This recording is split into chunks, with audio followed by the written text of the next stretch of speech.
आज संपूर्ण विश्व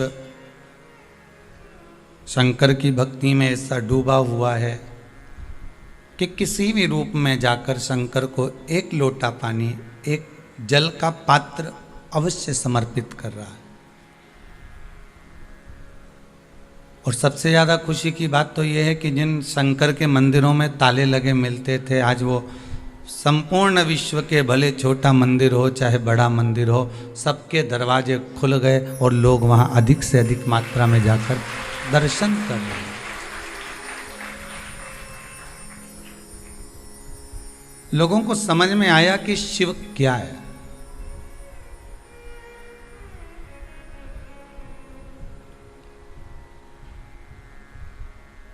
दुनिया के लोगों को यह ज्ञात होना चाहिए कि शंकर है क्या। हम शंकर को, हम शिव को, मेरे परमात्मा, मेरे ओघड़दानी, मेरे विश्वनाथ, मेरे भोलेनाथ, मेरे शिव को हम जानते तो हैं इतना कि ये शंकर हैं, इनका अभिषेक करना है, पूजन करना है, अर्चना करना है, शमी पत्र चढ़ाना है, बेलपत्र चढ़ाना है, हल्दी चढ़ाना है, धतूरा चढ़ाना है, काली तिल चढ़ाना है, काली मिर्च चढ़ाना है। हमने ये सब ज्ञात किया।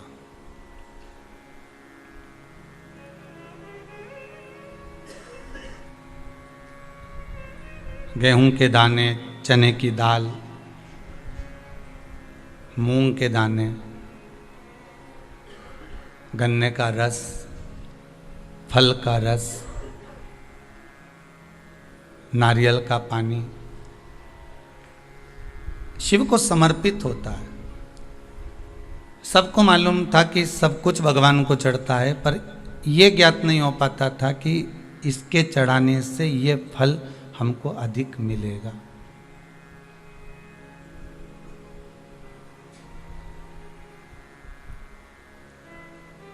भगवान के भजन की, भगवान के स्मरण की, भगवत नाम की जो टेबलेट है वो किसी भी रूप में जपी जाए, किसी भी रूप में भजी जाए, उसका फल जरूर मिलता। खेत में, जमीन में अगर आपने बीज डाला है तो जितने भी किसान बीज बोते हैं, फसल लगाते हैं या बीज जमीन के अंदर डालते हैं, तो वो किसान एक एक बीज को सीधा करके डालता है क्या?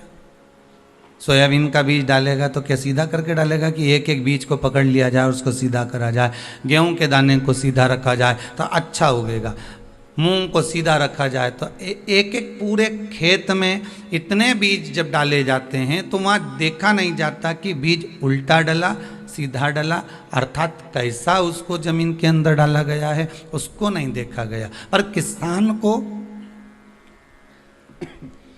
किसान को इस बात का ज्ञान रहता है, किसान को इस बात का ध्यान रहता है कि जो बीज डाला गया है जमीन के अंदर, पृथ्वी माता इसको कैसे भी सीधा कर देगी और उस फसल को वापस उपजित कर कर आगे बढ़ाकर पृथ्वी के ऊपर लाकर छोड़ देगी। बीज उल्टा था, सीधा था, उससे कोई मतलब नहीं।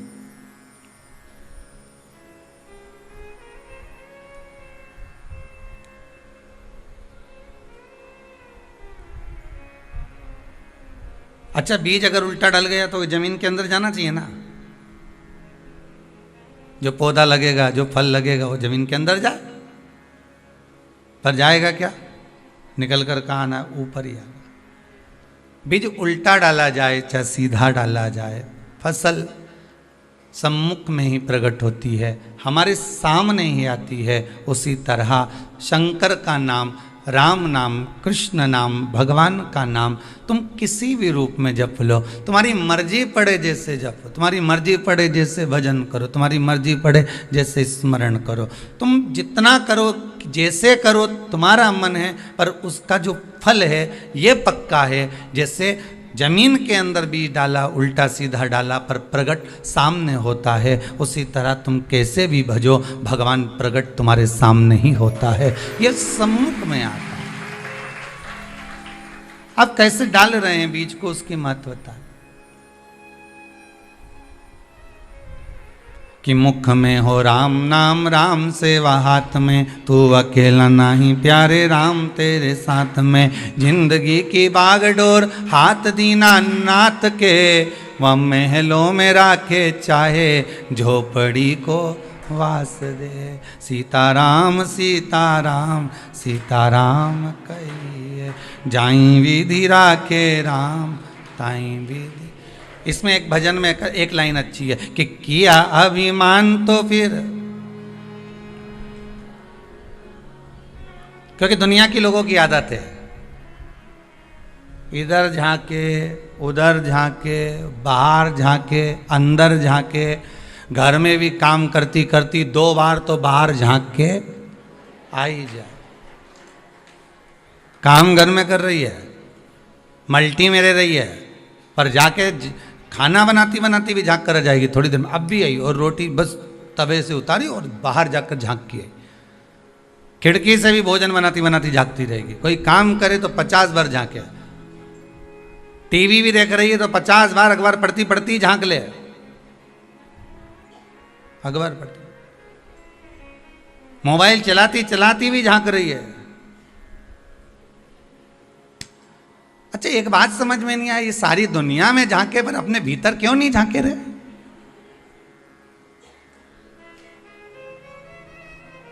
वो बाहर झांकने से कोई फल मिला है क्या?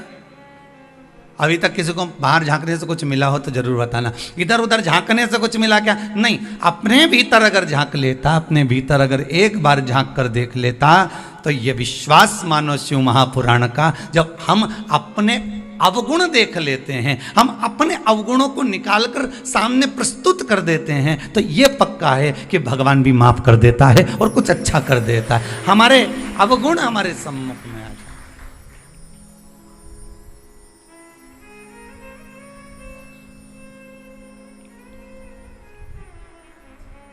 माना के मैं पतित बहुत हूँ, भगवान के सामने जाकर आप बोलेंगे ना कि मैं पतित हूँ, मैं तो बहुत पापी हूँ, कि माना के मैं पतित बहुत हूँ, पर पतित पावन तेरो नाम, हो शंभु भोले बाबा। अरे पतित पावन तेरो नाम, हो शंभु भोले बाबा। अरे पतित पावन तेरो नाम, ओ शंभु भोले बाबा। अरे पतित पावन तेरो नाम, शंभु भोले बाबा। अरे पतित पावन तेरो नाम, ओ शंभु भोले बाबा। अरे पतित पावन तेरो नाम, ओ शंभु भोले बाबा। मेरे गिनियो ना अपराध, ओ शंभु भोले बाबा। मेरे गिनियो ना अपराध, ओ शंभु भोले बाबा। मेरे गिनियो ना अपराध, ओ शंभु भोले बाबा। मेरे गिनियो ना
माना के मैं पतित बहुत हूँ, माना के मैं पतित बहुत हूँ। ओ माना के मैं पतित बहुत हूँ। माना के मैं पतित बहुत हूँ। अरे पतित पावन तेरो नाम ओ शंभो भोले बाबा। रे पतित पावन तेरो नाम शंभो भोले बाबा।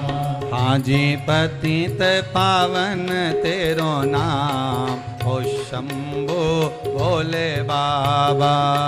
रे पतित पावन तेरो नाम शंभो भोले बाबा।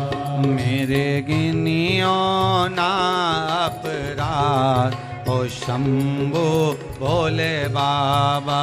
मेरे गिनियो ना अपराध ओ शंभो भोले बाबा।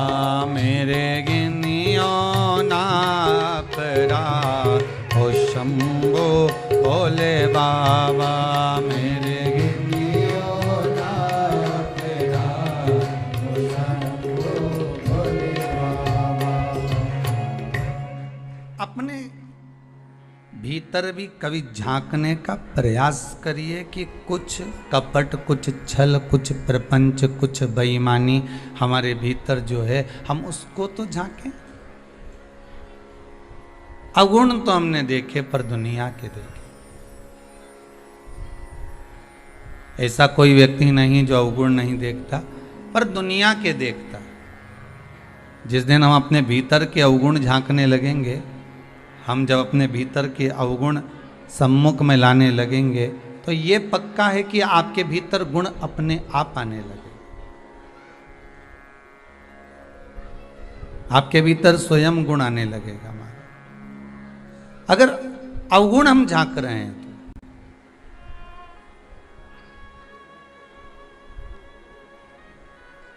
महाराज किसी ने बड़ा सुंदर कहा है, अगर नाथ देखोगे अवगुण हमारे, तो फिर हम कैसे लगेंगे भव से किनारे। संपूर्ण मनुष्य का जो शरीर है, मानव की जो देह है, वह अवगुणों से तो भरी है। आज एकादशी है। 5 कर्मेंद्री, 5 ज्ञान इंद्री और 1 मन, ये 11 इंद्रियों को वश में करने का महीने भर में 2 बार एकादशी आती है, शुक्ल की, कृष्ण की।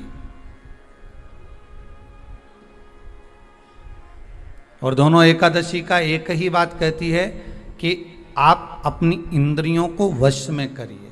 5 कर्मेंद्री को, 5 ज्ञानेंद्री को और 1 मन को। और बहुत सुंदर बात की, अगर इन 10 इंद्रियों को वश में नहीं कर सकते, 5 कर्मेंद्री को भी वश में नहीं कर सकते, 5 ज्ञानेंद्री को भी वश में नहीं कर सकते, तो 1 इंद्री बता दी, वो है मन। इस मन को थोड़ा सा साध लीजिए, भगवान के चरणों में ले जाकर छोड़ दीजिए, भगवान उस इंद्री को साधेगा, तो बाकी की जो इंद्रियां हैं वो अपने आप संवर जाएगी, अपने आप।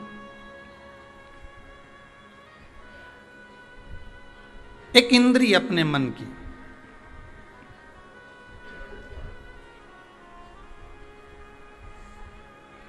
दुनिया के लोगों के लिए जीना एक अलग बात है और अपने लिए जीना एक अलग बात है। स्वयं के लिए जियो, पर भक्ति के साथ जियो, स्मरण के साथ। आप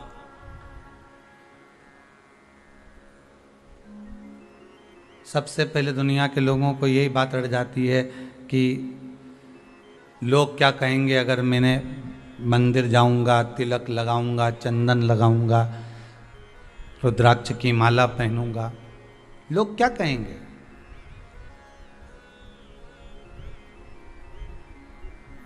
देखो, दुनिया के लोगों का तो आदत पड़ी हुई है।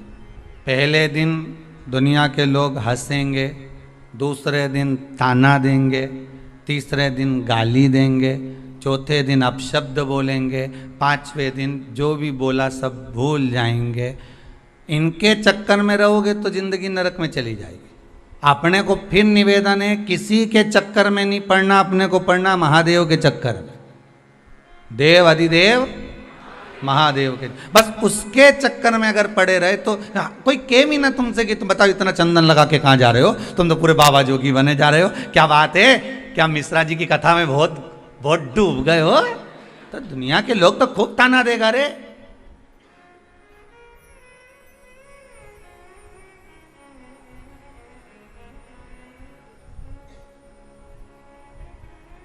कई लोग कहेंगे इन पे भी रंग चढ़ गया महादेव का, तो कह देना हम तो बहुत दिन से ढूंढ रहे थे कि कोई रंगरेज मिल जाए। कथा में बताया था ना, रंगरेज हमारे गांधी रोड पे था पहले सीहोर में, और कपड़ा ले जाओ नहीं तो रंग के दे देता था, और ऐसा रंगता था वह कपड़ा के कि वह कपड़ा पे ऐसा कलर चढ़ाता था कि बाल्टी में दूसरा कपड़ा गला ही नहीं सकते थे, क्योंकि उसका कलर दूसरे पे चढ़ जाता था।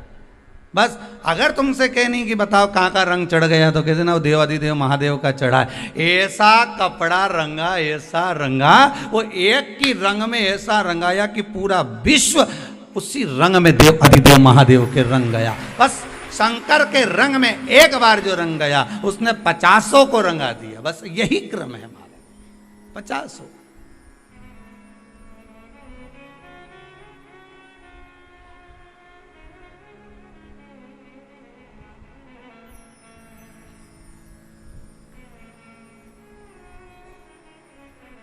अरे क्यों जाते हो शंकर जी के मंदिर में? कोई तुमसे पूछ ले तो क्या जवाब दोगे? बोलो रे, जल्दी से बोलो। जितने आस्था के सामने बैठे हो, कथा सुन रहे हो, फेसबुक यूट्यूब पर श्रवण कर रहे हो, जितने भी कथा का रसपान कर रहे हैं, दिल से बोलो। अगर कोई तुमसे पूछ ले मंदिर काहे के लिए जाते हो, तो क्या जवाब दोगे?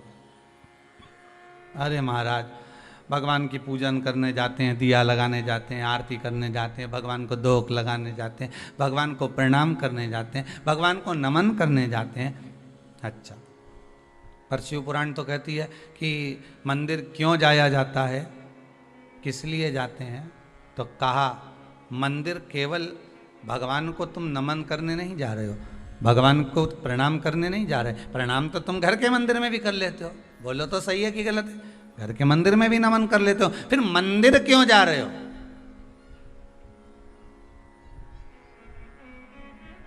जब घर के अंदर शंकर जी बैठे हैं, घर के अंदर ठाकुर जी बैठे हैं, घर के अंदर राधा रानी बैठी है, घर के अंदर कृष्ण जी बैठे हैं, घर के अंदर भगवान अगर बैठा हुआ है, तो तुम मंदिर काय को जा रहे हो? कोई कहने वाला तो तुमसे भी कह देगा जब घर में महादेव बैठा है तो कुबेरेश्वर धाम काय को जा रहे हो? कोई कहने वाला कहेगा फिर उज्जैनी काय को, महाकाल काय को, विश्वनाथ काय को, वृंदावन काय को, मथुरा काय को, अयोध्या काय को। दुनिया के लोग कहने वाले तो तुमसे कोई भी प्रश्न कर देगा कि जब घर में भगवान बैठा हुआ है तो यहां जाने की जरूरत क्या है? क्या जरूरत है?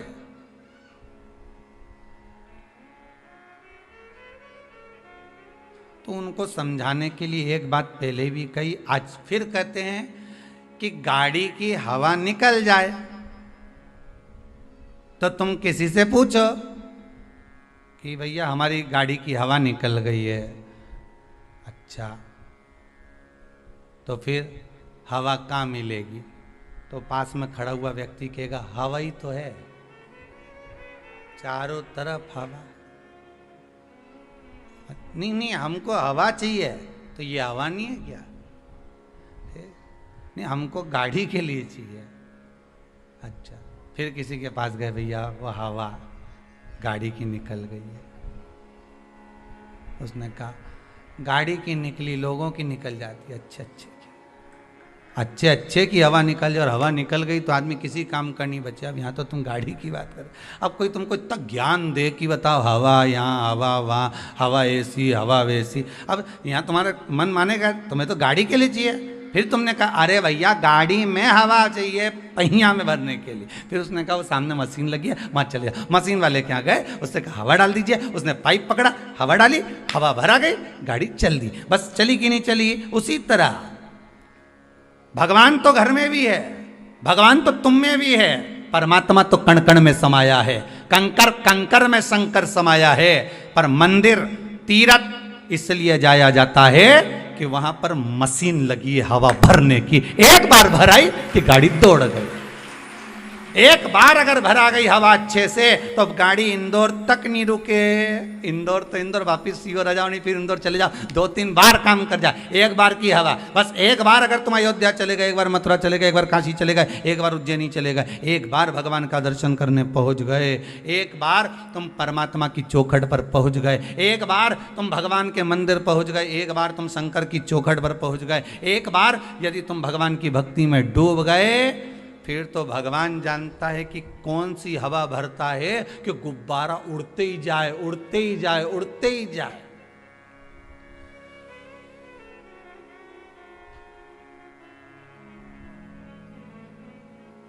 पतंग उड़े आकाश माने डोर थारा हाथ मां, ओ शंभो मारी पतंग ऊंची राखना, भोले बाबा मारी पतंग ऊंची राख। भगवान फिर कितना ऊंचा उड़ा रहा है, ये उसके हाथ में।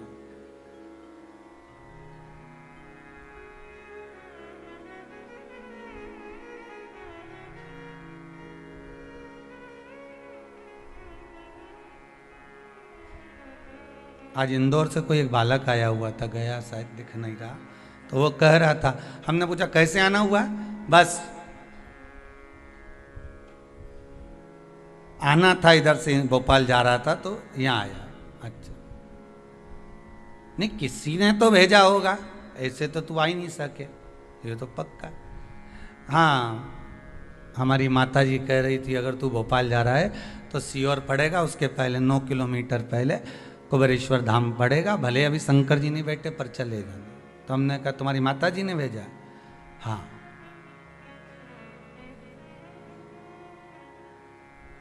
किस काम के लिए जा रहे थे? डॉक्टर को दिखाने जा रहे हैं भोपाल। अच्छा, उनसे समय लिया हुआ, तो फिर यहाँ काहे को आ गए? बस हमने कहा एक बार यहाँ से मिलते हुए चले जाए। तो फिर डॉक्टर का समय कितनी बजे का है? तो क्यों, उन्होंने समय दिया था 11:30 बजे का। हमने कहा 11 तो यहीं बज रही, आधा घंटा में कहीं भोपाल पहुंचेगा रे दादा, तो पक्का बेरू है।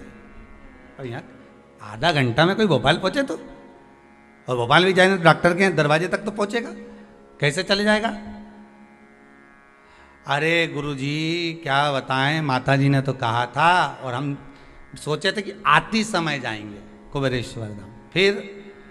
फिर बात ये हो गई कि डॉक्टर साहब के यहाँ से फ़ोन आया कि डॉक्टर साहब के यहाँ कोई मेहमान आए, और मेहमान आए तो वो 1.5 घंटे 2 घंटे बाद मिलेंगे। तो हमने सोचा पहले कुबेरेश्वर धाम ही हो जाए। हमने कहा अब तेरी माता जी ने नहीं भेजा,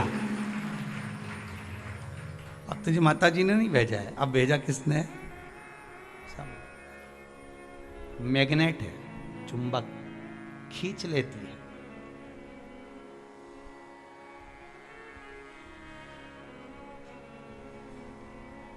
शिव वो मैग्नेट है, शंकर वो चुंबक है जो एक बार शिव महापुराण की कथा में रम गया, एक बार शंकर की कथा में अकेला लग गया, अकेला।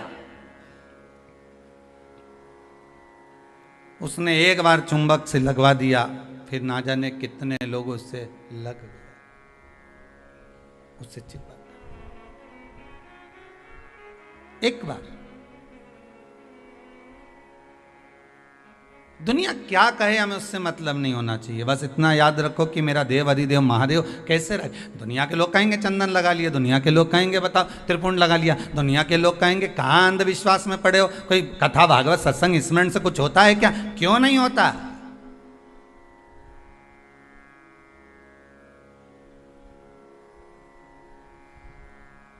अगर विश्वास प्रबल है तो भगवान मिलता जरूर है।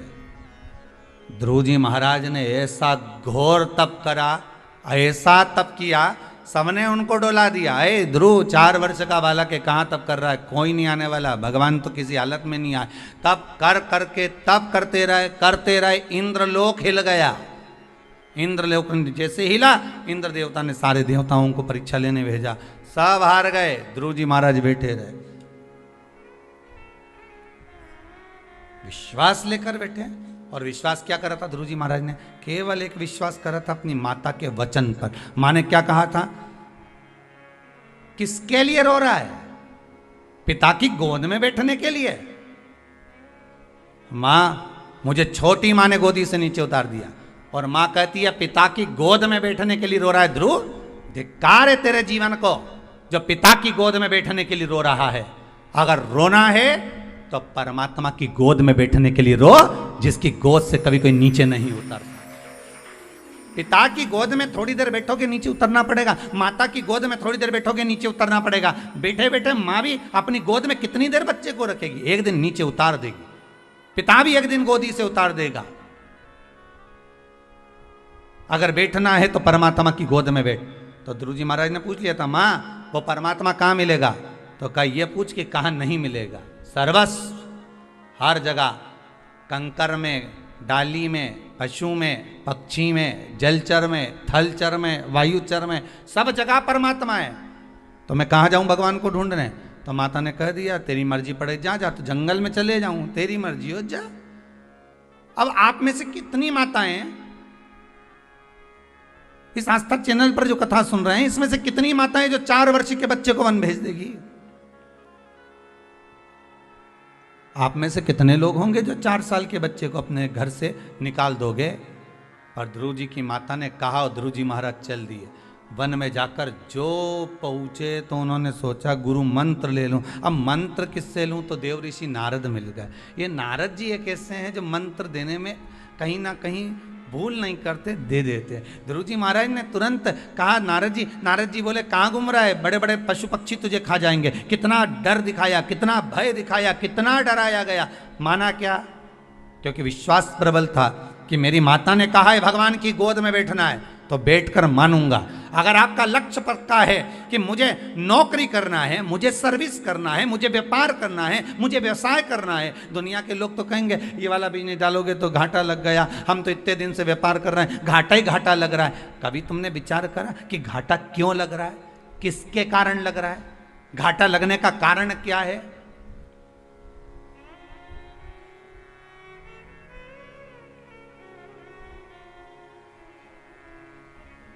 क्यों कर्जे में डूबते जा रहे हो? क्यों घाटे में जा रहे हो? घाटा लगने का कारण क्या है? कर्जा होने का कारण क्या होता है मालूम है आपको? कर्जा होने का कारण यह है अपनी शान सत्ता को, अपनी शोहरत को दुनिया तक ले जाकर दिखाना, अधिक खर्च करना, जोड़ना कम, कमाना कम और खर्च अधिक। कर्जे का कारण। कई लोग कहते हैं गुरुजी हमने तो हमारी बेटी की शादी करना थी इसलिए कर्जा हो गया। बेटी ने कहा था कर्जा करो? जो लड़के वाले धन मांगे, क्यों दो बेटी ऐसे घर में कि कर्जा करना पड़े? बेटी के भाग्य में अगर सुख लिखा है तो सुख मिलेगा, उसके किस्मत में दुख लिखा है तो दुख मिलेगा। अच्छा खूब पेट्रोल पंप देखा, गाड़ी देखी, बंगला देखा, भाग्य में भी तो गाड़ी बंगला होना चाहिए, भाग्य में भी तो पेट्रोल पंप होना चाहिए, भाग्य में भी तो जमीन जायदाद होना चाहिए। वो कहां से लेकर आओगे? कर्जा हो गया तो हो जाने दो। तो भी कथा कह रही है व्यापार में घाटा जा रहा है तो भी कथा कह रही, घबराना नहीं है अपने को, बिल्कुल नहीं घबराना अपने। ऐसा कोई मनुष्य संसार में दिखा दो जिसको दुख नहीं हो, जिसको दुख नहीं हो।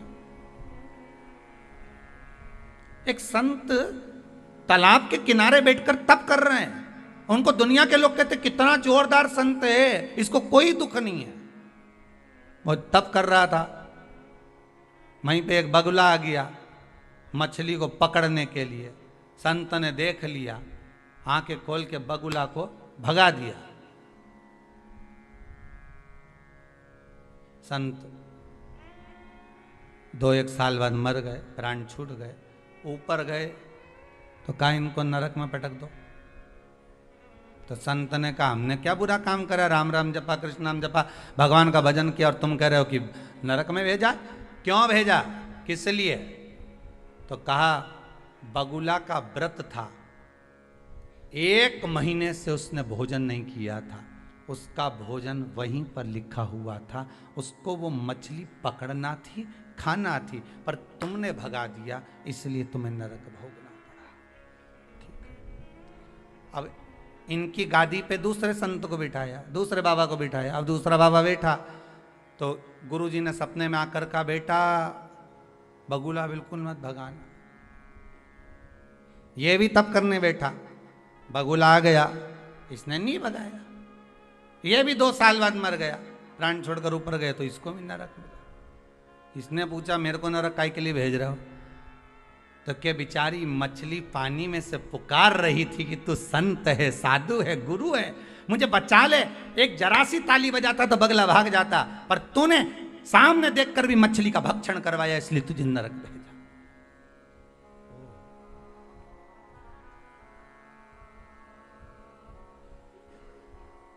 इसकी गादी पे तीसरे संत को बिठाया। ये भी तब करने गया। एक रात्रि पहले इनके गुरुजी ने भी कह दिया, चक्कर में मत पड़ना, बगुला के चक्कर में हम दोनों नरक में बेटा, चिंता मत करना, ना भगाना ना खाने देना। जैसे ही बगुला आए तो आंख बंद करके राम राम गा, बस कुछ मत कर। यही शिव पुराण की कथा कहती है। उसने ना तो बगुला आया भी, ना भगाया, ना खाने दिया, वे तो बैठा भजन करता रहा, स्मरण करता रहा। वो आया चले गया, अपना काम करेगा। जो ललाट पर लिखा, बगुले को जैसा लिखा होगा वो परमात्मा ने लिख दिया। पर तुम्हारे भाग्य में तो लिखा है ना कि तू विश्वास कर कर भगवान का भजन तो कर, स्मरण तो कर। एक बार उससे नयन तो मिला, एक बार मेरे शंकर के सामने जाकर बोल तो सही कि हे महाकाल, आज मैं दुखी हूं, तू परमात्मा से एक निवेदन तो कर। बस तुम लोग तो बगुला भगाने में लगे हो। कर्जा हो गया, कर्जा हो गया, अब कर्जा हो गया, फिर व्यापार नहीं चल रहा, व्यापार नहीं चल रहा। अब सारी दुनिया में डोंडी पीटी आओगे तो कोई व्यापार चलेगा क्या? बोलो तो सही। कितना भी जोरदार जोरदार वो, फिर वो कल वाली कथा आ गई, कितनी भी कील ठोक लो, चाहे वो धागा मागा ठोक लो, कुछ होएगा? ये माथा शंकर के आगे ठोक लो। कल कहा था बहुत, फिर देखो चूके कि नहीं चूके। ये तो ठोके नहीं।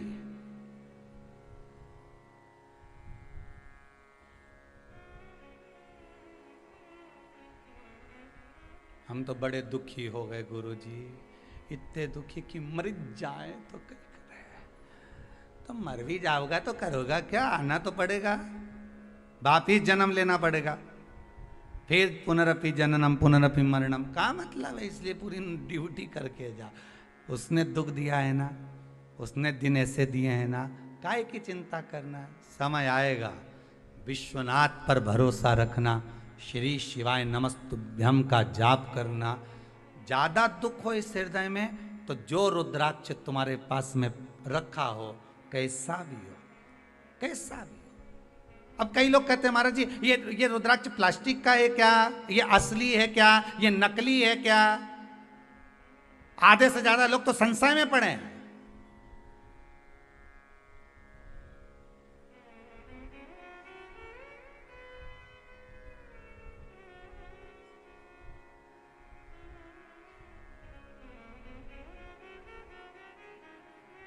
आधे से ज्यादा लोग संशय में पड़े हुए कि ये असली है क्या, ये नकली है क्या?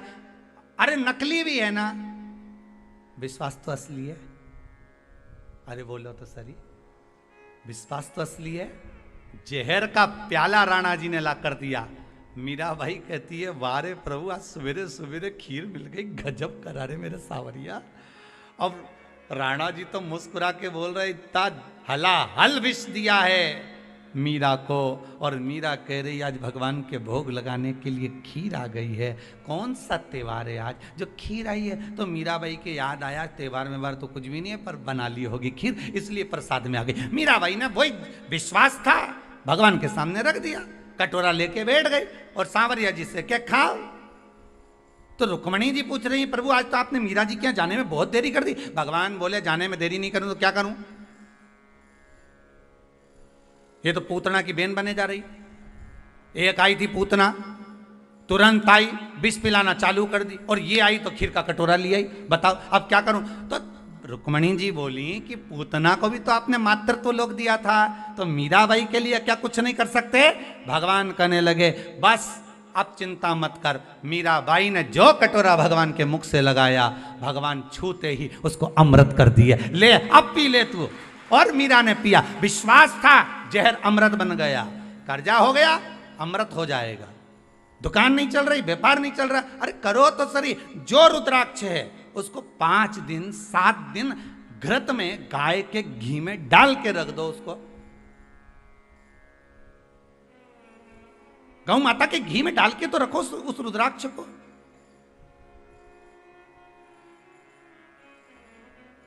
असली है कि नकली? अब हम कह दें कि हमें तो यही पता नहीं है कि तुम असली हो कि नकली। अब संसार है दादा, ये बात तो कह नहीं सकते। हीरा को परखइयो राम, कोई नहीं रहे। तुम्हारे हाथ में जो हीरे की अंगूठी है, किसी व्यक्ति को ले जाकर दिखा देना। एक सुनार को दिखाओगे, हाँ है अच्छी तो है परंतु ये इतनी कीमत की। हाँ तुम कितना बता रहे हो? तो क्या हमारी कीमत मत पूछो, तुम तो ये बताओ कितना का पुखराज है। अब पुखराज ऐसा लग रहा है कि देखा दाखी करके बोले 5-1 हज़ार रुपये का तो होगा। अच्छा, फिर दूसरे जोहरी के लिए जाना, पुखराज कितने का? तो क्या 15,000 का। और जोरदार के पास जाना तो क्या ये 20,000 तक का है। कहीं का तो कह देगा नकली दिखे रे, कहीं असली पुखराज है।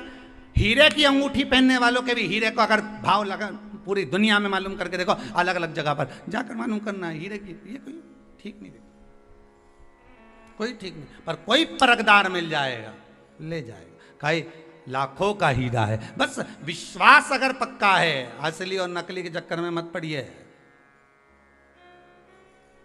वो कौन सी थी रे, गीता और सीता, इनके चक्कर में मत पड़िए। ये असली की ये नकली, राम जी ये असली ये नकली है।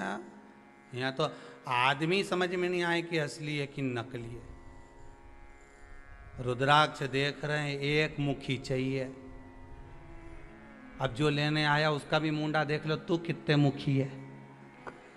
पहले ये भी तो देखा जाए, पहनने वाले को भी तो देखो ये कितना मुखी है।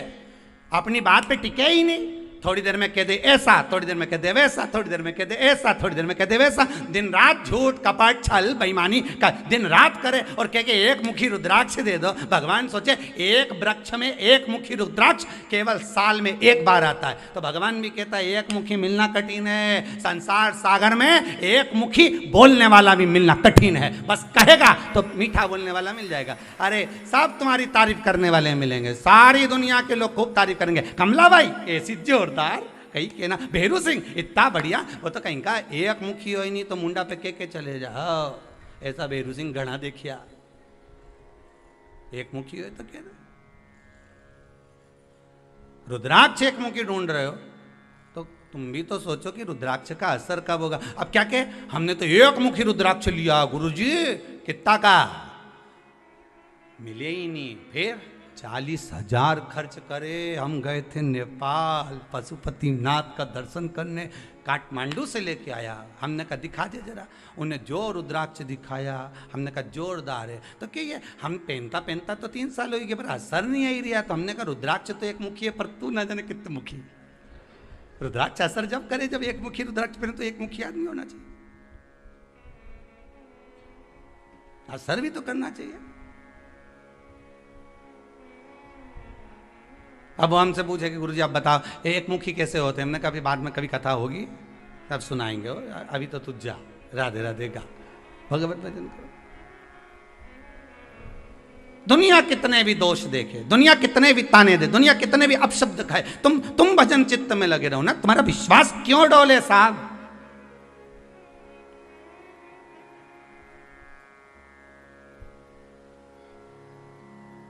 तुम्हारा भरोसा क्यों डोलना चाहिए? तुम्हारा विश्वास क्यों डोलना चाहिए?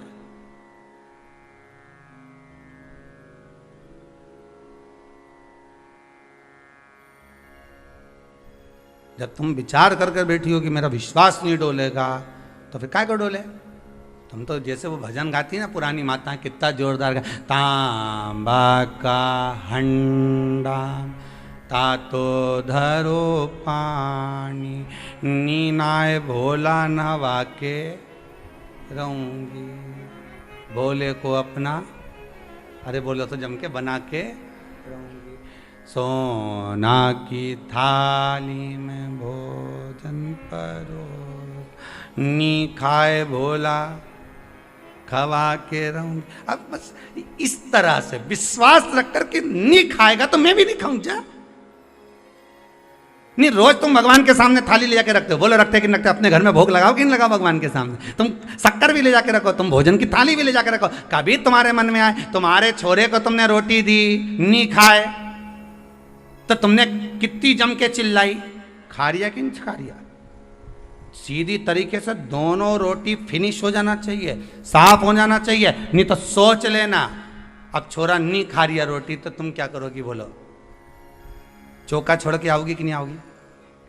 देवरानी से कहा ले जरा रोटी उतार, तो अब भी आई जरा इसके, और खा जल्दी खा, नहीं खाना तो तुम बेटी पालकी लगा के रोटी तोड़ी, सब्जी में मिलाई, इके पकड़ा, इसका मुंडा में खिलाया। बोलो खिलाया कि नहीं खिलाया? कभी तुमने भगवान के साथ ऐसा करा कि नहीं खाए तो आज खिला के मानूंगी? अरे बोलो तो जरा। और जब छोरा को तुम इतने प्रेम से नहीं खाए खिलाऊंगी, ले खाए कि नहीं खाए, और दोष दिया खा, खाए कि नहीं खाए, बोल मुंडा खोल, खाए कि नहीं खाए, इन रोटी तोड़ी। अब छोरा आंसुड़ा बहाते जाए, खिलाते जाए। माँ क्यों खिला रही है? क्योंकि ये दुबला हो जाएगा, बीमार पड़ जाएगा, 4 दिन नहीं खाएगा, बीमार हो जाएगा, तो माँ उसको खिला रही है, प्रेम बस खिला रही है। तुम कभी प्रेम से भगवान से झगड़ा करके बता, सुने कि नहीं सुने? पर तुमने तो केवल थाली रख दी, भगवान के आगे ऐसे घंटी ला दी, थोड़ा सा पानी था ऐसा फेर दिया, भगवान के भोग लगा के थाली ले गई, अंदर खुद जाके निपटा गई, ले जा।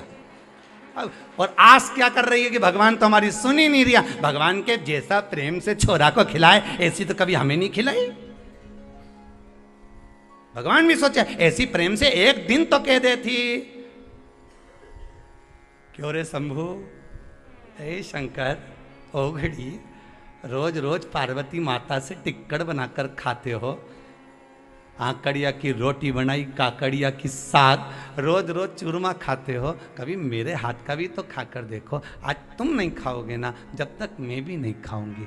विश्वास करना, चीटा बनकर आए, चीटी बनकर आए, झिंगूर बनकर आए, चूहा बनकर आए, वो किसी भी रूप में आएगा, तुम्हारा भोजन कर कर जाएगा जरूर, यह पक्का। विश्वास होगा तो परमात्मा। अब क्या कि हमारे तो बस कुछ ऐसा हो जाए कि भगवान हमारा ये सारा दुख समाप्त हो जाए। भगवान तो बोले मैं तो दुख समाप्त करने के लिए आया।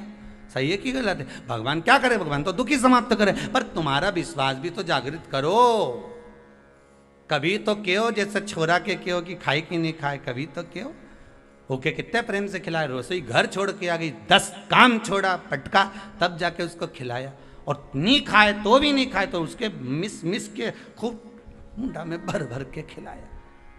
भगवान भी ऐसी आस लगा के बैठे कि हूं तो तेरा ही, एक दिन तो दिल से खिला। तेरे यहाँ शादी होती है, सारे मेहमानों के लिए हाथ जोड़ जोड़ कर पूरी रात के 8 बजे से लेके 11-12 बजे तक, जब तक मेहमान आए, हाथ जोड़ के खड़ा रहे, लो साहब खाओ, लो साहब खाओ, आओ साहब खाओ, आओ साहब खाओ। कभी मेरे सामने आकर बस एक बार थाली रख के यूं ही कह देता कि प्रभु बहुत दिन हो गए रे, आ और मेरे यहाँ पा, तो मैं दौड़ कर आ जाता। दुर्योधन के मेवा त्यागे, साग विदुर घर खाई, सबसे ऊंची प्रेम सगाई। वो 56 भोग छोड़कर दुर्योधन के घर का वहां पहुंच गया, तो तुम्हारे यहां नहीं आएगा?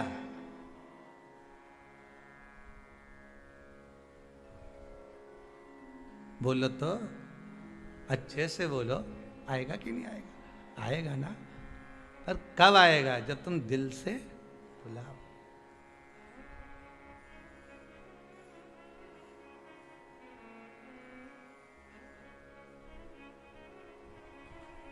दिल से जब बुलाओगे।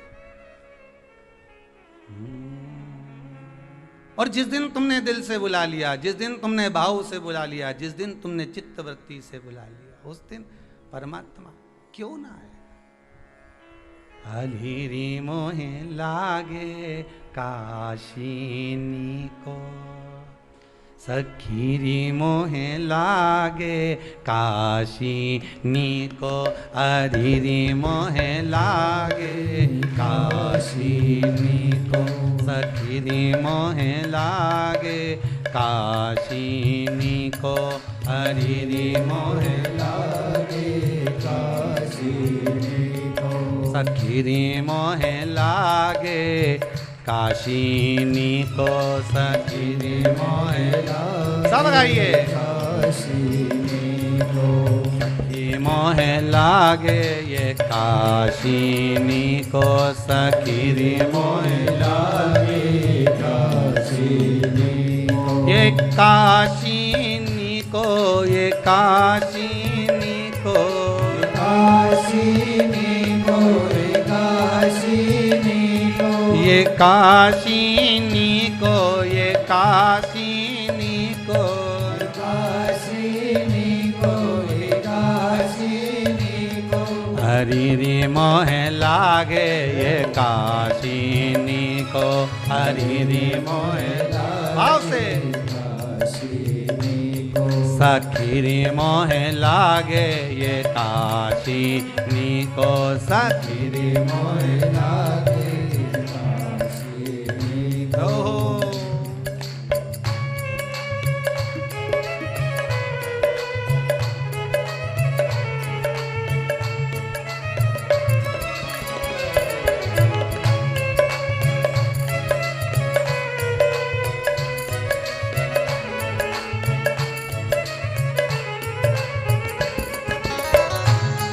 जितने लोग आस्था पे कथा सुन भाव से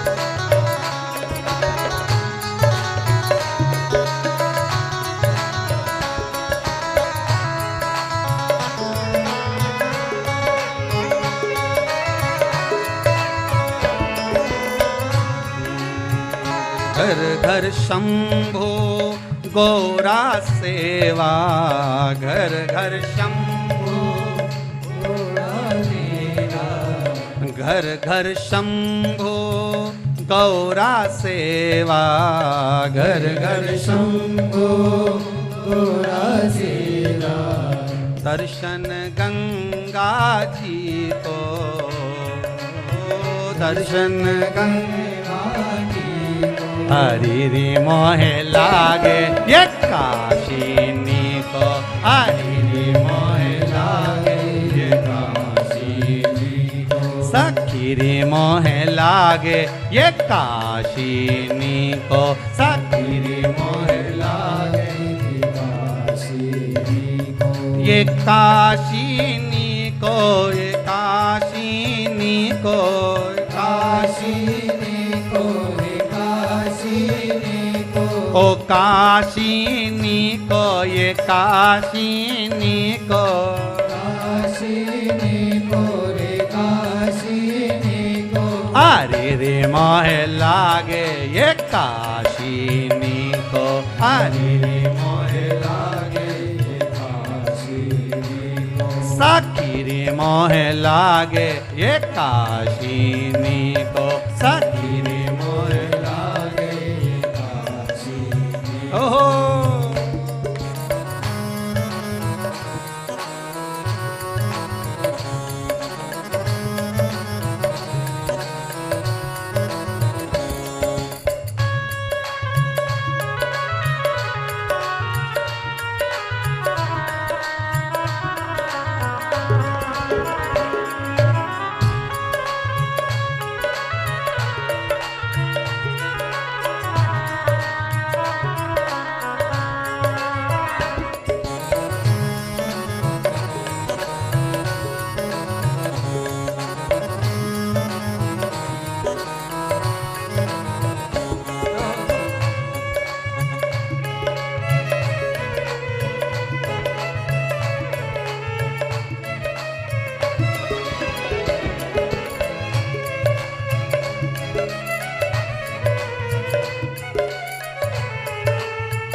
निर्मल नीर बहत गंगा को निर्मल नीर बहत गंगा को निर्मल नीर बहत गंगा को निर्मल नीर बहत गंगा को दर्शन भैरव जी को दर्शन भैरव जी को दर्शन भैरव जी को दर्शन भैरव जी को हरि मोह लागे यो काशिनी को हरि मोह लागे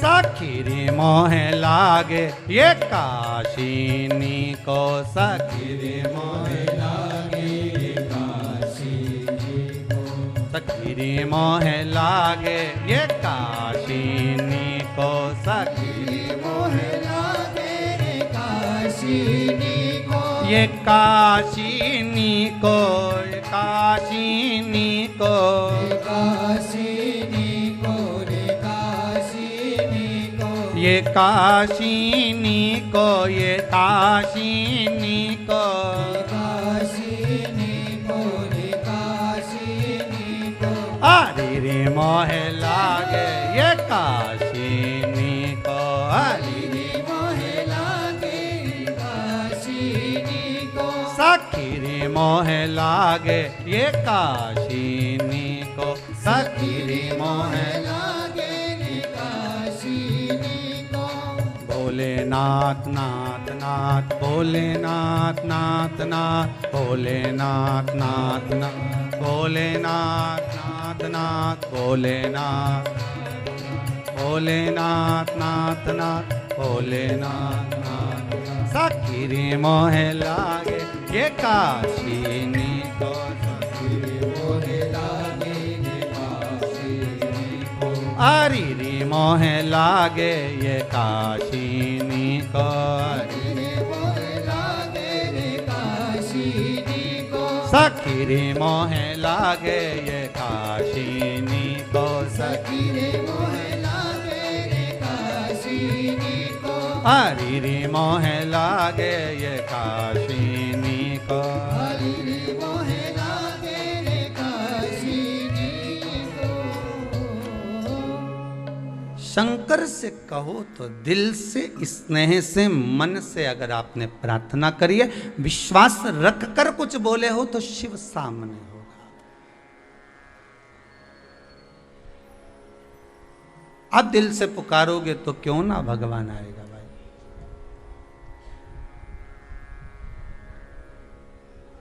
क्यों ना बुलाए वो।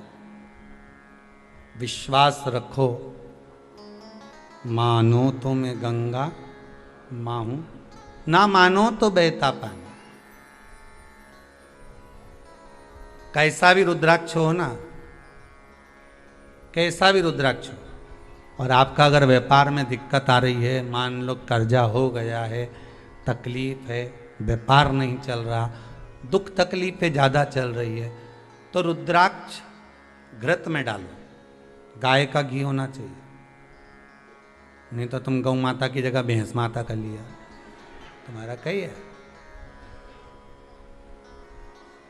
आजकल नकली का जमाना है, नकली इतना हो गया कि असली पहचान में ही नहीं आए कि नकली है कि असली। ये गांव में एक पढ़ा लिखा लड़का, उसकी नौकरी नहीं लग रही थी, तो गांव में सर्कस वाले आ गए, तो ये वहाँ चले गया, जाकर कहा भैया हमको यहाँ कोई काम दे दो, नौकरी दे दो। उसने कहा सर्विस तो मिल जाएगी, नौकरी मिल जाएगी, पर बात इतनी सी है कि तुमको बंदर के कपड़े पहनना पड़ेंगे और शेर के मुंह में हाथ देना पड़ेगा सर्कस में। कितना मिलेगा? 10,000 रुपये महीना मिलेगा। उसने कहा तो 10,000 में अगर शेर के मुंह में हाथ देना, ठीक है, नौकरी तो मिल रही है ना अपने कोई सी भी, पिंजरे के अंदर, ठीक है। उसने 10,000 में नौकरी कर ली। इसको पिंजरे में बंदर के कपड़े पहना के छोड़ दिया। थोड़ी देर बाद सर्कस का जैसी पर्दा खुला और शेर की आवाज आई और शेर को पिंजरे में छोड़ा। ये घबरा गया। शेर इसकी साइट बड़े, इसकी ओर आगे बढ़े, ये और पीछे हटता जाए। शेर और बढ़े, ये और पीछे हटता जाए। शेर और बढ़े, ये और पीछे हटता जाए। थोड़ी देर बाद जम के शेर लपेट कर उसके पास कूदा। कूदते से ही बोला, घबरा मती, 10,000 में तू बंदर बना है, मैं 15,000 में शेर। क्यों घबरा? अब बताओ ना, शेर असली है न बंदर असली है? असली ढूंढने जा रहे हो, असली मिले? यहां तो असली मिले तो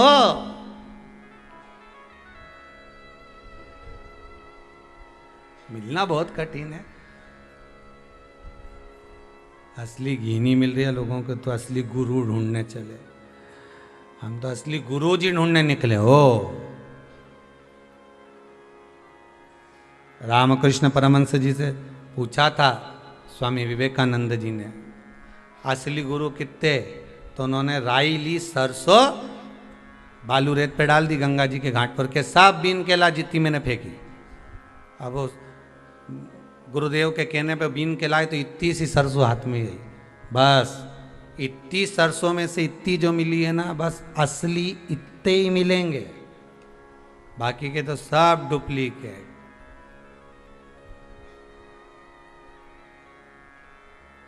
वो कहते हैं ना, सेठों में सेठ, सावरिया सेठ, बाकी के सारे डुप्लीकेट।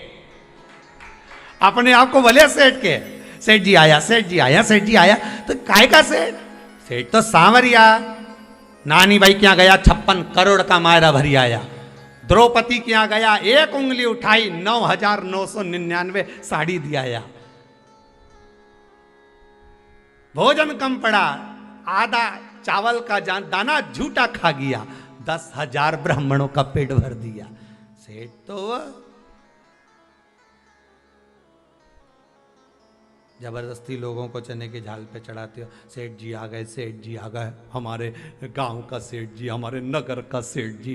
तो ये जितना बोले नहीं, समझ लेना तुमसे 500 का नोट लेने वाला है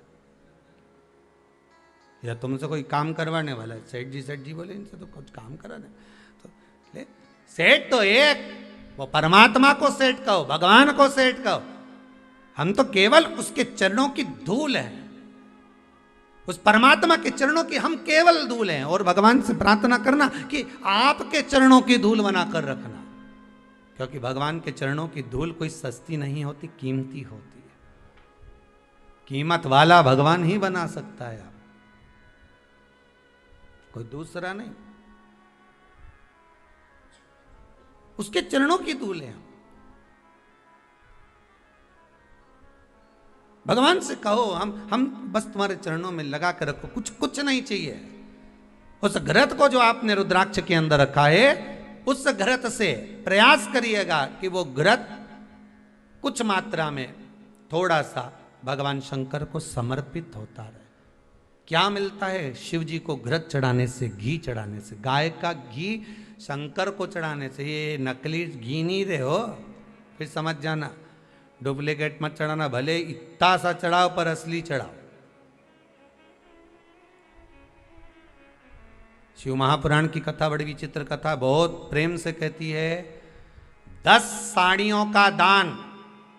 कई लोगों की आदत होती है भागवत जी पे साड़ी चढ़ाओ, रुक्मणी ब्याह में साड़ी चढ़ाओ, भागवत जी पे साड़ी चढ़ाओ। हम मना नहीं करेंगे कि साड़ी मत चढ़ाओ, आप भागवत जी पे खूब साड़ी चढ़ाओ, पर निवेदन है 10 साड़ी चढ़ाने से अच्छा है एक चढ़ाओ, पर अच्छी चढ़ाओ। जो भागवत महारानी पर जब आप चढ़ाओ तो जो व्यास वक्ता हो, जो कथा वाचने वाला हो, वो एक साड़ी भी अगर घर लेकर जाए तो उसके घर की माता, उसकी धर्म पत्नी, उसकी बहन, उसका कुटुंब जब उसको पहने तो तुम्हें उसका सुख प्राप्त हो। ये नहीं कि वो सोन पपड़ी के डब्बे जैसी यहाँ की वहाँ, वहाँ की वहाँ, वहाँ की वहाँ चलती है। और ऐसी साड़ी चढ़ा दो ने, यहाँ चढ़ी और उन्हें उसके दे दी, उन्हें उसको दे दी, उन्हें उसको दे दी, सब दूर चढ़ती चढ़ती वापिस उसी के पास पहुँच गई जिन्हें चढ़ाई थी। तो वो तो बाद में उसने नीचे लिख दिया था, जब दी थी ना तो उस पर नाम लिख दिया था, बी भेरू लिखा, और उसने उस पर नाम लिख दिया, और उससे पहचान में आ गई कि ये तो मैंने ही दी थी। और मेरे ही पास आ गई। तो मैंने तो पंडित जी कह दी थी, पंडित जी ने की कह दी। अब वो गई पंडित जी के, पंडित तुमने किसको दिया? पंडित जी बोले हमारी पत्नी को दी थी। पत्नी ने किसको दे दी? तो की बहन के दी थी। बहन ने किसको दे दी? उसकी ननन को। ननन ने किसको दे दी? तुम्हारी पड़ोसन को। पड़ोसन का क्या था कि उसका चौक का कार्यक्रम था। फिर उसकी यहाँ से कहाँ गई? तो क्यों माँ गई, माँ से घूमती घूमती घूमती घूमती वहीं आ गई। वही वाली बात नहीं हो गई? किसी ने कहा साहब पानी पीना है, हमको बहुत तेज प्यास लगी है, तो पी लो। कहाँ है पानी? पानी कहाँ है? मटका में। मटका कहाँ है? रसोई घर में। रसोई घर कहाँ है? घर में। घर कहाँ है? सीहोर में। सीहोर कहाँ है? मध्य प्रदेश में। मध्य प्रदेश कहाँ है? भारत में। भारत कहाँ है? सृष्टि। ऐसी हो। पृथ्वी कहाँ है? पानी में। पानी कहाँ है? मटके में। अब घूमा इतना घूमा और घूम के वहीं आ गया मटके में। अब इतना पूछने की क्या जरूरत थी? उसने कहा पानी पीना, चले जाता मटका में से पी गया जाता। बस पूरा पूछेगा कहाँ है, जा घूम के वहीं पहुंच गया। अपन भी ऐसे ही है, जन्म हुआ उस दिन से घूम रहे, कभी बचपन, कभी जवानी, कभी अधेड़ी, कभी बुढ़ापा, कभी वृंदावन जाना तो पागल बाबा के मंदिर जरूर जाना। नीचे दर्शन करोगे तो वहाँ लिखा है, इससे जोरदार मंदिर ऊपर है, यहाँ से जाइए ऊपर, ऊपर जाओगे तो लिखा है राइट में मुड़िए, सामने मंदिर का दर्शन करिए। जैसे ही मंदिर का दर्शन करोगे यहाँ से राइट में मुड़िए, राइट में मुड़ोगे इससे जोरदार मंदिर ऊपर है। ऊपर गए, फिर यहाँ दर्शन किया, फिर लिखा यहाँ से जोरदार मंदिर ऊपर है। फिर वहाँ चढ़े, फिर वहाँ से ऊपर सुंदर है। 8-9 मंजिल ऊपर चढ़ा दिया पागल बाबा के मंदिर में, और ऊपर लिखा हुआ था नीचे उतर जा। नीचे उतर, यहां वहां डोल रहा है, चढ़ते जा रही है, चढ़ते जा रही है। वो पागल बाबा नहीं था, उनके बराबर कोई समझदार नहीं होगा जिसने दिखा दिया कि उन्नति की सीढ़ी पर कितने भी चढ़ जाओ, अंत में भगवान के चरण नीचे हैं, उसको भूल मत जाना। वो पकड़ कर रखो, चढ़ाने वाला चढ़ाते रहेगा। उस चरण को अगर पकड़ लिया तो उन्नति की सीढ़ी पर तो तुम चढ़ते रहोगे। अब चढ़ते गए चढ़ते गए चढ़ते गए, आखिरी में लिखा नीचे उतर, चरणों में जा। जब आखिरी में चरणारविंद मिल जाएंगे तो जीवन सार्थक है।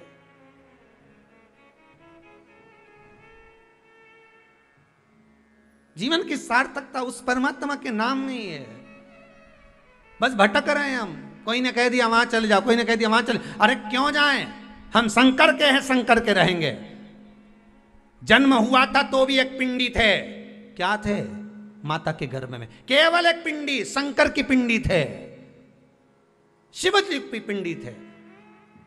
और मरने के बाद भी राख होंगे, और राख होकर उसी शंकर के हो जाएंगे, अंत में उसी में मिल जाएंगे। यहां पिंडी से चालू हुए, अंत में भी पिंडदान तक पहुंच, कुछ भी नहीं बचेगा, सब समाप्त।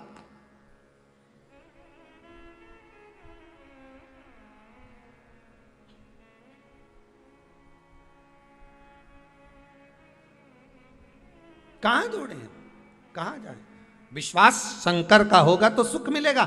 एक रुद्राक्ष भी अगर आपने दिया तो गाय के घी में, गौ माता के घृत में उसको डुबा कर रखिए।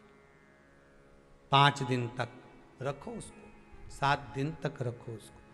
शंकर को वो घी समर्पित करिए। घी शिव को क्यों चढ़ाया जाता है? शिव महापुराण की कथा कहती है, जब व्यक्ति का कोई कार्य अटक गया हो, कर्जा मस्तक पर बढ़ रहा हो, व्यापार व्यवसाय में जब वृद्धि ना हो रही हो, भीतर की शक्ति समाप्त हो गई हो, सोच सोच कर डिप्रेशन की जब गोलियां खाना पड़ रही हो, कुछ अच्छा ही नहीं लग रहा हो, तब शंकर को घृत का लेपन कर दिया जाता है। कौन सा घृत? जिसमें रुद्राक्ष। रुद्राक्ष 5 दिन तक क्यों रखे रहना चाहिए? किस कारण? आप वैसे भी घृत चढ़ा सकते हो, पर अगर कोई विशेष कार्य के लिए चढ़ा रहे तो रुद्राक्ष का घृत, रुद्राक्ष का जल, बेलपत्री की जड़ का जल। ध्यान दीजिए, बहुत बहुत चीजें हैं शिव महापुराण में।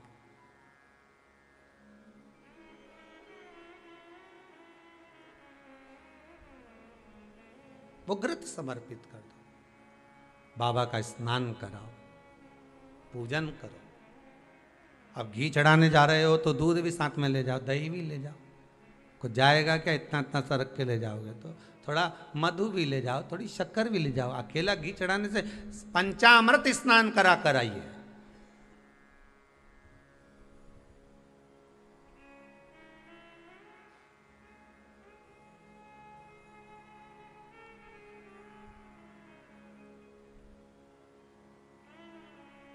पंचामृत स्नान।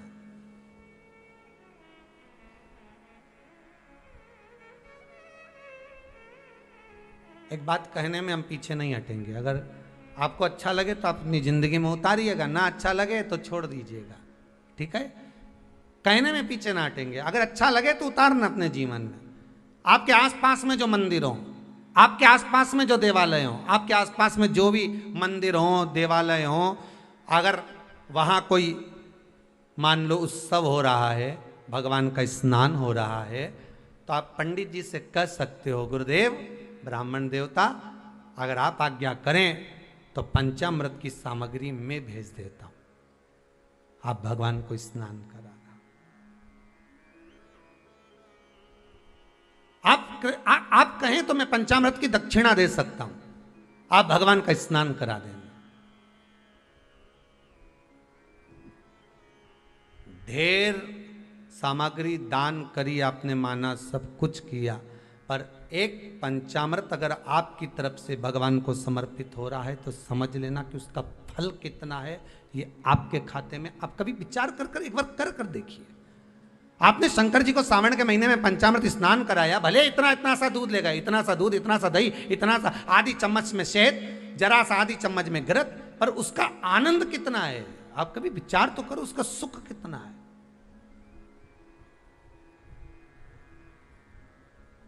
वो सुख कितना है।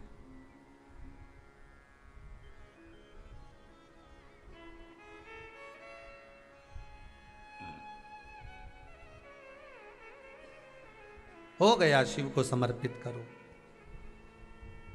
सबसे ज्यादा घी 12 ज्योतिर्लिंग में से कौन से ज्योतिर्लिंग पर समर्पित होता है? श्री केदारनाथ जी। कहां समर्पित होता है? केदारनाथ जी। घृत समर्पित।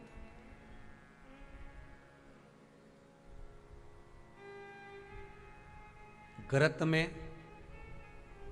कितनी प्रबलता रहती होगी, जरा विचार करिएगा। मेरे शंकर का घर बद्रीनाथ, आपको पहले कथा कही है, कभी आपने सुनी भी होगी। मेरे शिव का अगर कोई घर है तो वो बद्रीनाथ जी है। वो तो भगवान नारायण भ्रमण के लिए आए थे, तो लक्ष्मी जी को वो अच्छा लगा था, तो लक्ष्मी जी ने उसको पाने का प्रयास करा था। तो भगवान विष्णु बाल्यावस्था धारण कर कर अलकनंदा के तट पर रोने लगे थे, तो भगवान माता पार्वती ने उनको गोदी में उठा लिया था। पूरा बद्रीश भगवान विष्णु को दे दिया गया, मेरे नारायण को मिल गया, मेरे नारायण को प्राप्त हो गया। जब श्री बद्रीनाथ भगवान विश्राम करते हैं, पट जब बंद होते हैं, तो मेरे नारायण के हृदय से बाहर जो लक्ष्मी जी का मंदिर है, वहां से लक्ष्मी जी को लाकर हृदय से लगाया जाता है, और भगवान को एक कम्मल पूरा घी में उसको लपेट कर, पूरे घृत में उसको लगाकर, गौ माता के घृत में उसको लगाकर नारायण को भगवान शिव का स्मरण कर कर लपेटा जाता है। भगवान नारायण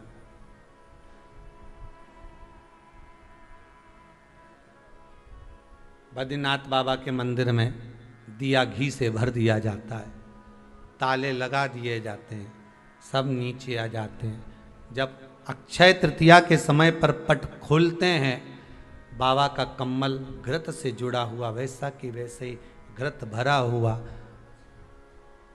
घृत में स्थिरता है, घर में घृत के अंदर लक्ष्मी का भाव आ जाता है। हमारे यहाँ हिंदू धर्म में बहुत सुंदर बात कही जाती थी पहले, आजकल जमाने में कहते कि नहीं कहते मालूम नहीं, पर मारवाड़ के अंदर एक रीति थी। घर के अंदर रसोई घर में एक इतनी बड़ी कुल्हड़ होती थी जिसमें घी भरा होता था, छोटी सी चम्मच होती थी, उसमें पूरे घर का घी खाली हो जाए और उस कुल्हड़ का घी खाली नहीं होना चाहिए। नानी भाई का मायरा सुना है आप लोगों ने? अगर नानी भाई का मायरा सुना होगा तो नानी भाई के मायरे में नरसिंह मेहता जी की जो दादी के प्राण छूटे थे वो केवल इसी बात पे छूटे थे। अगर नानी भाई का मायरा सुना होगा तो आपको मालूम होगा, नानी भाई के मायरे में जब नरसिंह मेहता भोजन करने के लिए बैठे तो नरसिंह मेहता की भाभी दुरत गौरी ने कह दिया दादी के सामने, जब दादी बोली क्यों इसकी रोटी में घी नहीं लगा, तो कहा कुल्हड़ का घी समाप्त हो गया है, रसोई घर में जो बाटकी रखी थी उसका घी समाप्त हो गया। जय कुंवर भाई को चिंता लग गई, आंखों से अश्रु बहने लगे और जय कुंवर भाई नरसिंह मेहता की दादी प्राणों को छोड़ दी कि मेरे रसोई घर का घी समाप्त हो गया, मतलब ये घर अब बर्बाद होने में देरी नहीं लगेगी। नानी भाई का मायरा कहता है दादी के प्राण छूट गए थे, नैनों से नीर बह रहा था, केवल जरा सा संवाद। शास्त्र कहता है घर के रसोई घर में जिस बाटकी से आप रोटी पर घी लगाते उसकी बाटकी में भले आधा चम्मच घी पड़ा पर पड़े रहना चाहिए। क्यों? वो लक्ष्मी को घटने नहीं देता। जिस दिन बाटकी मंज जाए, साफ हो जाए, उसी दिन उसको धोकर पोंछ कर वापस भर देना चाहिए। अगर बाटकी गंदी हो गई तो आप धो पोछो, मना नहीं है, पर उसको धोने पोंछने से पहले एक कटोरी में घी भर दो, चम्मच रख दो। पर रसोई घर में बाटकी में घी होना चाहिए और उसमें आप डालते रहो और लगाते रहो, रोटी में चलेगा, पर बाटकी का घी समाप्त नहीं होना चाहिए, कुल्हड़ का घी समाप्त नहीं होना चाहिए। वो बरकत है, वो भंडार है, वो संपदा है हमारी। घृत वैभव देता है, घृत वैभव प्रदान कर,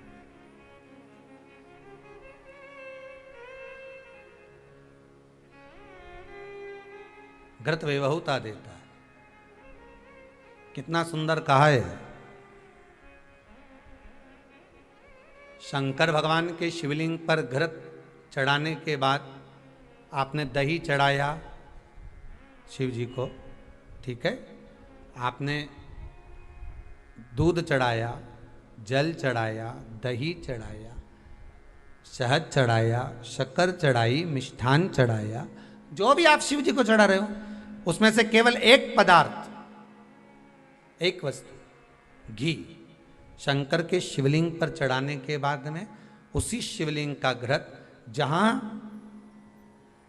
शिवलिंग रखा हुआ है, शिवलिंग जहां रखा रहता है उस कटी पर उस घृत से हस्त फेर देना चाहिए अपनी मनोकामना कर कर। जो अभिषेक आपने किया है वो अभिषेक का फल भगवान भोलेनाथ कुछ ही दिन में प्रदान कर देते हैं। मात्र उंगली फेर देने पर, घृत पात्र की उंगली, घृत का जो आप अभिषेक कर रहे हो, जल चढ़ा रहे हो, दूध चढ़ा रहे हो, आप पंचामृत सामग्री समर्पित कर रहे हो, आप दुनिया की सारी वस्तु भगवान को दे रहे हो, तो घी चढ़ाते समय जब घी चढ़ जाए, शंकर के शिवलिंग पर घी चढ़ गया, उसकी एक उंगली लेकर शिव मंदिर में जहां शंकर जी पिंडी पर बैठे हैं उस जलाधारी पर जो शिवलिंग रखा हुआ है उसके चारों तरफ उस घृत को लगा देना चाहिए अपनी कामना कर कर। महाराज शिव उसको स्वीकार करता है। क्यों? शंकर और पार्वती के मिलन स्थल माता पार्वती की गोद में भगवान शंकर का जो शिवलिंग स्वरूप विराजमान है, हस्त कमल के अंतर्गत जो भगवान विराजमान है, उसका फल चोगना मिल जाए।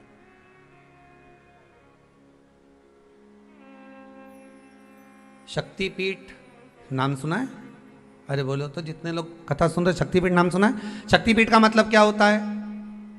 जहां पर माता सती के अंग के टुकड़े होकर गिर पड़े वो शक्तिपीठ के रूप में निर्मित हो गए। तो जितनी भी शक्तिपीठ होती है उन शक्तिपीठ में आप लड्डू चढ़ाएं, पेड़ा चढ़ाएं, वस्त्र चढ़ाएं, आभूषण चढ़ाएं, सोना चढ़ाएं, चांदी चढ़ाएं, मुद्रा चढ़ाएं, आपकी मर्जी पड़े करोड़ों रुपए चढ़ाएं, मना नहीं है। पर शक्तिपीठ का दर्शन करने जब जाएं तो कम से कम थोड़ा साथ में गाय का घृत, असली घी साथ में लेकर अवश्य जाएं। क्यों? शक्तिपीठ पर भी घी समर्पित करने से मनोकामना पूर्ण हो जाती है। आप आएंगे शक्तिपीठ का दर्शन करके और मनोकामना पूर्ण होना है। मात्र शक्तिपीठ। आप चढ़ाएं वस्तु, ढेर चढ़ाएं, आप सोना चांदी अंबारियों में धन दौलत सब चढ़ाएं, पर साथ में आप चुनरी चढ़ा रहे हैं, साड़ी चढ़ाएं, घृत भी दीजिए, घृत भी प्रदान।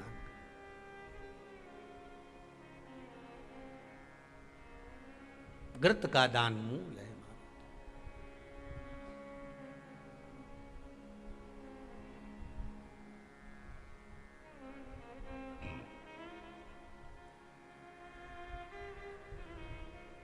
तुमने ही जल थल बनाया, सभी तुम्हारी माया छाया।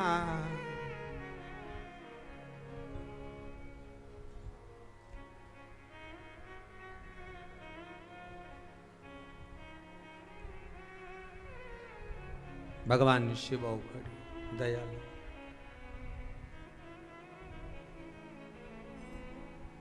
तुमको लाखों प्रणाम, तुमको लाखों प्रणाम, तुमको लाखों प्रणाम, तुमको लाखों प्रणाम। शिव शंकर भोले भाले, शिव शंकर भोले भाले, माँ गौरा के घर वाले, माँ गौरा तुमको लाखों प्रणाम, तुमको लाखों प्रणाम, तुमको लाखों प्रणाम, तुमको लाखों प्रणाम। शिव शंकर भोले भाले, शिव शंकर भोले भाले, माँ गौरा के घर वाले, माँ गौरा के घर वाले, तुमको लाखों प्रणाम, तुमको लाखों प्रणाम, तुमको लाखों प्रणाम, तुमको लाखों प्रणाम, तुमको लाखों प्रणाम, तुमको लाखों प्रणाम, तुमको लाखों प्रणाम, तुमको लाखों प्रणाम।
कोई गरीब बड़ा है, कोई साधारण है और उसके पास में खेत के अंदर खाद डालने का पैसा नहीं है,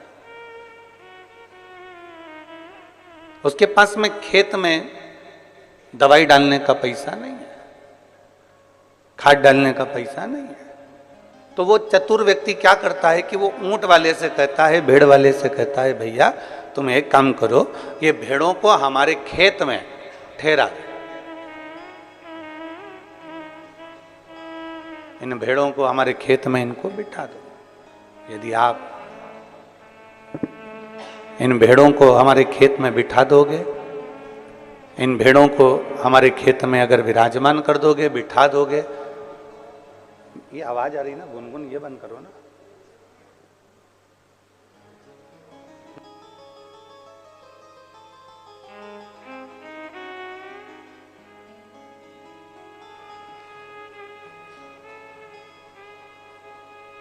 इन भेड़ों को आप हमारे खेत में बिठा दीजिए,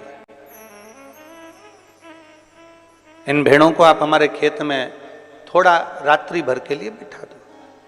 उसको मालूम है कि मेरे पास में गला पकड़ रहा है, उसको मालूम है कि ये मेरे पास में ना तो मेरे पास में खाद का पैसा है, ना मेरे पास में दवाई का पैसा है, ना मेरे पास में कुछ खेत में डालने का कोई पैसा मेरे पास में नहीं। मैं साधारण किसान हूं, मैं गरीबड़ा किसान हूं, मेरे पास में ये सब चीजें नहीं है,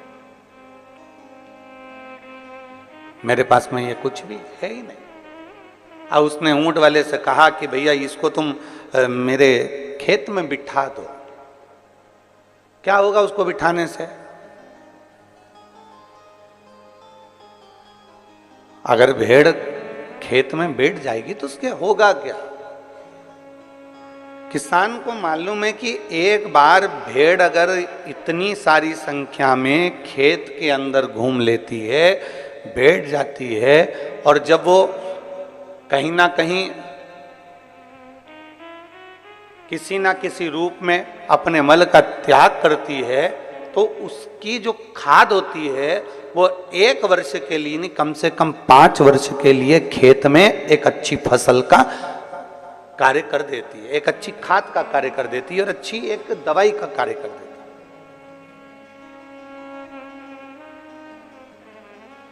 किसान को मालूम है कि मेरे पास में इतना धन नहीं है, किसान को मालूम है कि मेरे पास में इतना पैसा नहीं है। उसने एक ही काम करा कि इन भेड़ों को मेरे खेत में बिठा दो, वो बैठ जाएगी ना तो बस उतने में मेरा काम हो जाएगा और मेरा 5 साल तक अच्छा चल जाएगा, केवल बैठने से। और यही शिव महापुराण की कथा कह रही है कि आपको मालूम है कि हमारे पास में धन नहीं, दौलत नहीं, संपदा नहीं, वैभव नहीं, सत्ता नहीं, हमारे पास में कुछ भी नहीं है। मान लो हमारे पास कुछ है ही नहीं। शिव महापुराण की कथा में वेद व्यास जी कहते हैं तो एक काम करो, जैसे किसान भेड़ को अपने खेत में बिठा लेता है तो 5 साल तक उसे खाद डालने की जरूरत नहीं पड़ती, 5 साल तक उसे दवाई देने की जरूरत नहीं पड़ती, खेत में फसल अच्छी होती है। उसी तरह जो एक बार शिव महापुराण की कथा में जाकर बैठ जाता है, उसके 5 साल तक उसको सोचना नहीं पड़ता, उसके जीवन का एक आनंद अपने आप उसकी अग्रणता में आता चले जाए।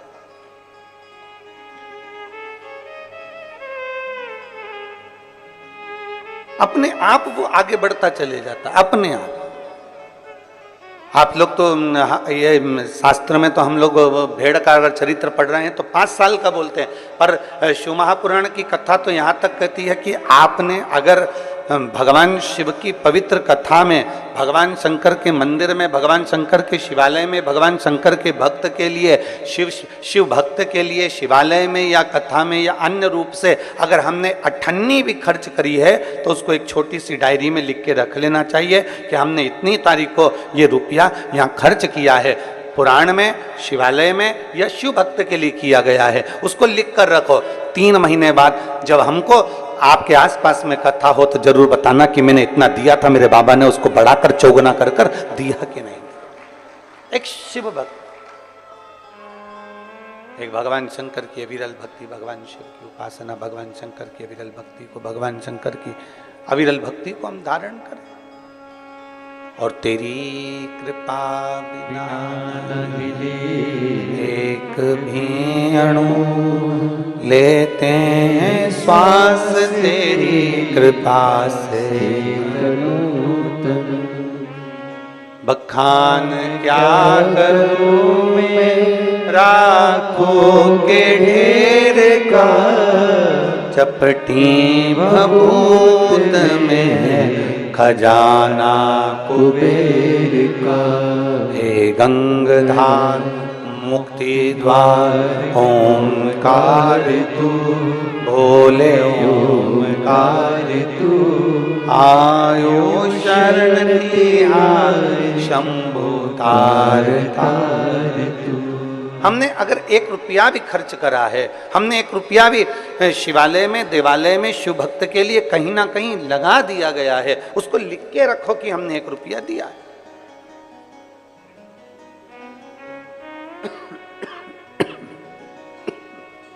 हमने 1 रुपया समर्पित किया।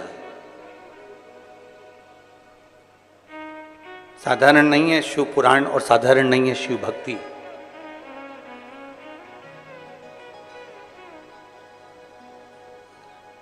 लाखों हम लाखों कह रहे हैं, जितने आस्था चैनल पर कथा सुन रहे होंगे, जितने फेसबुक यूट्यूब पर कथा सुन रहे होंगे, जितने ऑनलाइन कथा सुन रहे होंगे, और जितने इस पवित्र छत्तीसगढ़ की धरा में इस हॉल में बैठकर भगवान शिव की पवित्र कथा का रसपान ग्रहण कर रहे हैं, उनकी चित्तवृत्ति में ये बात होगी। हम लाखों कर रहे हैं, पर लाखों नहीं, करोड़ों शिव भक्त, करोड़ों बेटा बेटी, करोड़ों शंकर के भक्त, लाखों शिव भक्त श्रावण के महीने में 2 लोटा जल भगवान शंकर को समर्पित करते हैं। लाखों भक्त, करोड़ों भक्त 2 लोटा जल भगवान शिव को समर्पित करते हैं। अब उन शिव भक्तों से पूछा जाए कि तुमने पिछले वर्ष भी कावड़ भरी थी, तुमने पिछले वर्ष कावड़ भरी थी, उस कावड़ का फल क्या मिला? तुमने पिछले वर्ष 2 लोटा जल चढ़ाया, उस 2 लोटे जल का फल क्या मिला? कोई उनसे पूछे कि शिव पुराण का, शंकर की अविरल भक्ति का फल क्या है?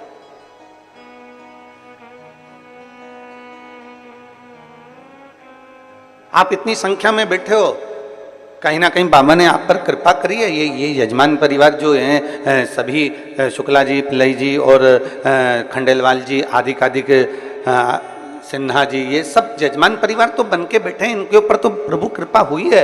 पर जितने श्रोता भाई बहन यहाँ बैठे हुए हैं, वो भी तो अपनी बुद्धि से जरा विचार करें कि हमारे पूर्वजों ने ऐसा कौन सा पुण्य कर दिया था जो सावन महीने में हम यहाँ आकर बैठ गए, भगवान शंकर की कथा का रसतत्व हमने ग्रहण कर लिया। ऐसा कौन सा पुण्य हमने किया था?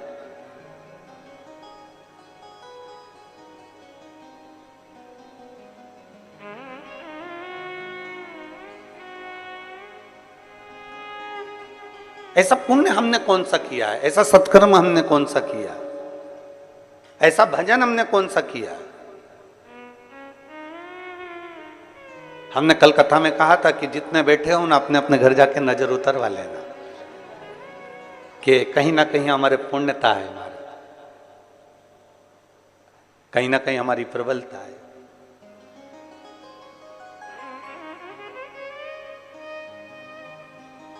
और बड़ी,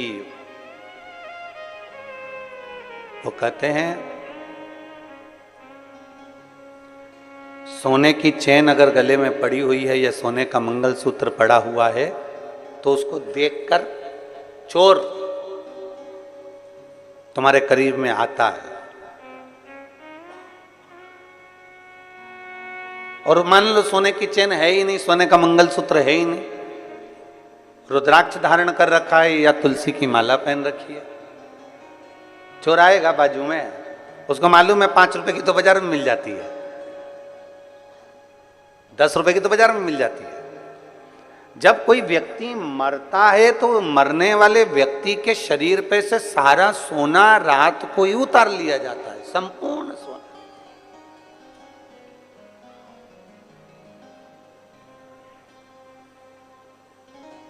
पर उसके गले में अगर रुद्राक्ष पड़ा हो तो, उसके गले में रुद्राक्ष की माला पड़ी हो तो निकालेंगे? अरे जम के तो बोलो जरा, नहीं निकाले। तुलसी की माला पड़ी है तो कोई निकालेगा? नहीं। क्या कहेंगे? बहू से भी माँ रोते रोते, रेन दे वो माला उनके गले में, रेन दे, वो तुलसी की है, वो रुद्राक्ष की है, पड़े रहने दे, वो तुलसी की माला है, वो रुद्राक्ष की माला, पड़े। क्यों?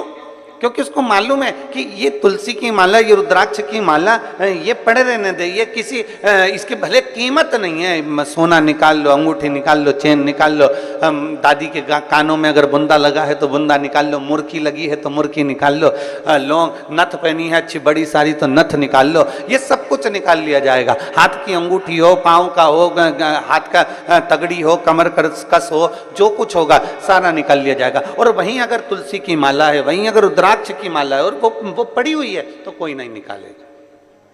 और ये समझने वाला विषय है कि भले वो ना निकाली जाए, सब कुछ निकाल लिया जाए, और वो अगर तुलसी और रुद्राक्ष की माला हमारे गले में पड़ी हुई है तो ये तुलसी और रुद्राक्ष का मन का हमें ना जाने कितने कितने नरकों से बाहर निकालते हुए परमात्मा की शरणागति प्रदान करा दे। कितने नरकों से निकालता हूं। और मैंने तेरे ही भरोसे बाबा, तेरे ही भरोसे हवा बिच उड़ती जावांगी, बाबा डोर हथो छड़ी नाम में कटी जावांगी। भोले मैं तेरी पतंग, शंभू मैं तेरी पतंग, हवा बिच उड़ती जावांगी, बाबा डोर हथो छड़ी नाम में कटी जावांगी। एक तुलसी की माला, एक रुद्राक्ष हमारे जीवन को सुख प्रदान कर देता, हमारे जीवन को आनंदता प्रदान कर देता। एक बेलपत्र हमारे जीवन को सुख प्रदान कर देता। हम शंकर भगवान का एक लोटा जल समर्पित करते हैं, शिव की भक्ति करते हैं, शंकर को एक लोटा जल चढ़ाते हैं, वो हमें कितना फल देती है, कितना फल देती है। एक कथा आती है, बड़ी सुंदर प्रसंग है, जरा स्मरण करिएगा सभी। जितने चैनल पर कथा सुन रहे हैं, जितने ऑनलाइन कथा सुन रहे हैं, सब अपनी चित्तवृत्ति में रखिएगा इस कथा। एक राजकन्या थी, बड़ी सुंदर थी, बड़ी सुंदर। और राजकन्या इतनी सुंदर, इतनी बढ़िया, इतनी सुंदर, इतनी सुंदर, वो राजकन्या इतनी सुंदर कि उसको देखकर देवता भी आकर्षित हो जाए। इतनी सुंदर राजकन्या, इतनी सुंदर। अब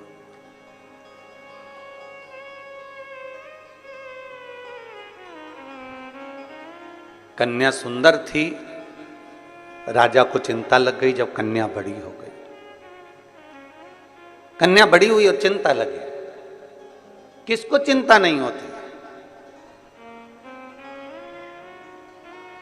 और आज के जमाने में हम तो निवेदन करना चाहेंगे, बेटों की शादी की चिंता करो, बेटियों की शादी की मत करो। क्यों? क्योंकि बेटी इतनी मेहनत कर लेती है, इतनी लगनता से काम कर लेती है कि बेटी के लिए तो ढेरों संबंध आना चालू हो जाते हैं। उसकी लगनता, उसकी मेहनत उसको आगे बढ़ा देती है।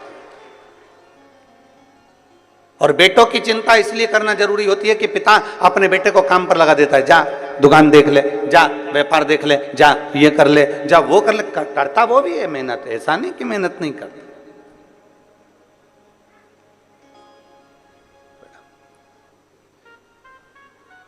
करता वो भी मेहनत है, बिठाओ भी।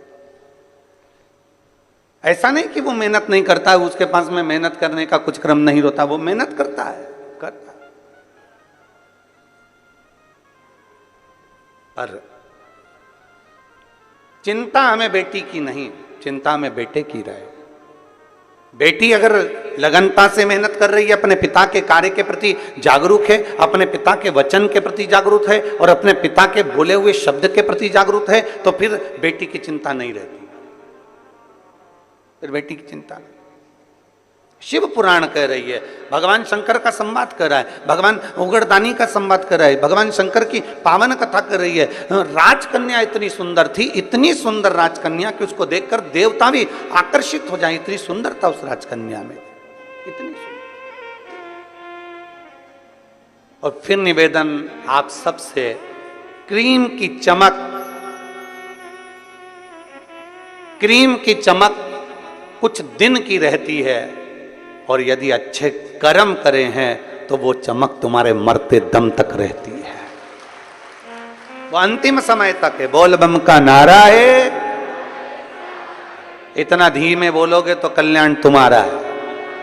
बोल बम का नारा है, सारी समस्या का हल।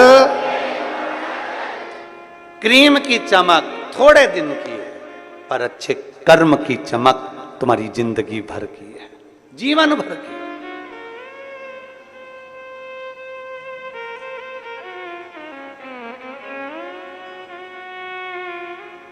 अभी हम कल देख रहे थे कि वो शुक्ला जी हैं, आप कल हम देख रहे थे भजन में, आपको धर्मपत्नी का तो नहीं कह रहे, पर आपको हम कह रहे हैं।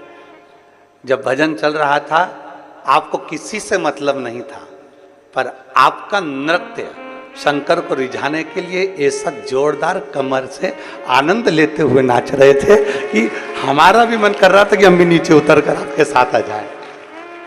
इतनी इतनी भोलेपन से, इतनी सहजता से, और अवस्था देखो क्या कितनी होगी, कितने साल की हो है? 66। नजर उतरवा लेना। प्रणाम।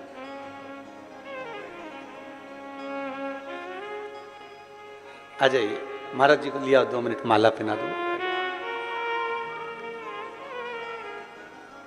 एक सहजता का भाव, एक सरलता का भाव, एक नम्रता का भाव, एक विनम्रता का भाव।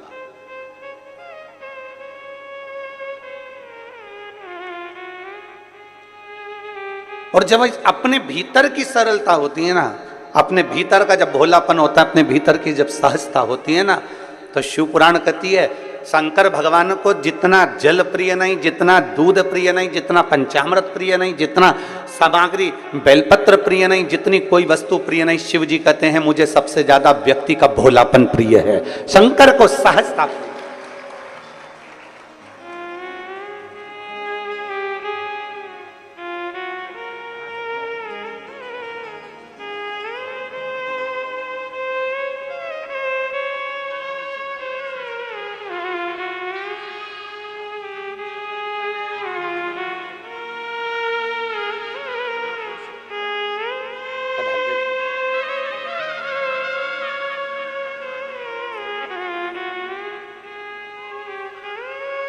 शिव तत्व की प्राप्ति, भोलापन जितना होगा आपके भीतर, वो सहजता का भाव शिव के करीब लेकर जाए।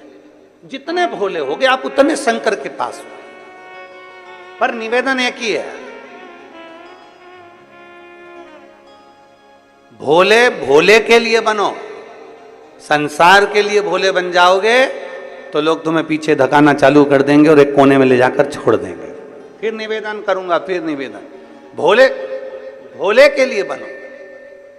और भोले बनना है तो भोले व्यक्ति के लिए बनो। जो सहज हो उसके लिए हम सहज हैं, जो सरल है उसके लिए हम सरल, जो आनंदमय है उसके लिए हम आनंदमय हैं।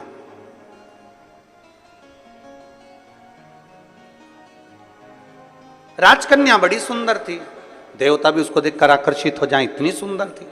पिता के मन में थोड़ा सा भाव जागृत हो गया। पिता के मन में लगा कि मेरी बेटी, इसका विवाह करना है मुझे, और मैं विवाह करना, इतनी सुंदर है, इतनी सुंदर है। अब मैं किसी ज्योतिषी को बुलाऊं और ज्योतिषी को बुलाकर इसको जरा दिखाऊं कि मेरी बेटी का भाग्य क्या कहता है। और अगर मैं हर कोई ज्योतिषी को बुलाऊं तो वो श्रेष्ठता नहीं है। इसलिए उस पिता ने अपने राज पुरोहित को बुलाया, अपने राज्य के पुरोहित को बुलाया, अपने कुल गुरु को बुलवाया और राज पुरोहित को बुलाकर कहा कि राज पुरोहित जी, मेरी बेटी का मुझे विवाह करना है, आकर उसका भाग्य देख लीजिए और उसका भाग्य बता दीजिए। और बेटी, राजकन्या का एक नियम सबसे प्रबल था, सबसे प्रबल नियम था राजकन्या का कि वो शंकर के मंदिर के पुष्प को उठाकर, उन्हीं पुष्प की माला बनाकर, उन्हीं पुष्प का श्रृंगार बनाकर शंकर को पिना देती थी। शिवलिंग का श्रृंगार कर देती उसी पुष्प से।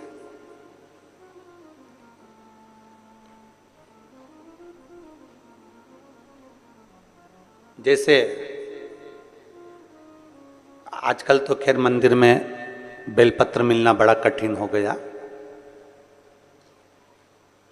आपके राजनांदगांव के मंदिर में मिलता है क्या बेलपत्र? मंदिर में चढ़ा हुआ मिल जाता है क्या?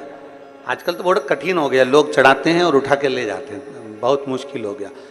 यदि भूलवश भी अगर कोई व्यक्ति मंदिर में बेलपत्र चढ़ा हुआ है और बेलपत्र उसने एकत्रित कर लिया मंदिर के अंदर ही, और मंदिर में बेलपत्र एकत्रित कर कर धागा लिया और उस कच्चे धागे में, उस कच्चे धागे के अंदर अगर उस बेलपत्र की डंडी को पीछे से उसने एक एक साधारण सी गांठ लगाकर उस बेलपत्र की माला को सिद्ध कर लिया, हल्की सी कच्चे सूत की गांठ लगाते लगाते मंदिर की चढ़ी हुई बेलपत्र को, शंकर पर चढ़ी हुई बेलपत्र को, शंकर की चढ़ी हुई बेलपत्र को ही उसने गांठ लगाकर जब माला सिद्ध कर ली और सिद्ध कर कर अगर वही माला भगवान शंकर को अर्पित कर देती है तो कहते हैं कि हमारा फिर पुनर्जन्म होता ही नहीं है। इस संसार सागर से हमारी मुक्ति हो ही जाती है, पुनर्जन्म से हम छूट जाते हैं।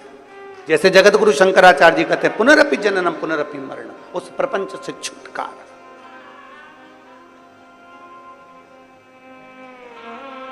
अब कई लोग ऐसे होते हैं कि वो पत्ती में छेद कर देते हैं, नहीं।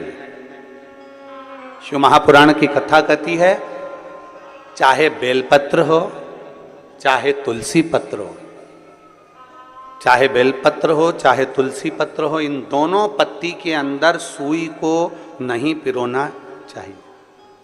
बेलपत्र के अंदर भी सुई को नहीं डाला जाता और तुलसी पत्र के अंदर भी सुई को नहीं डाला जाता, दोनों पत्र में।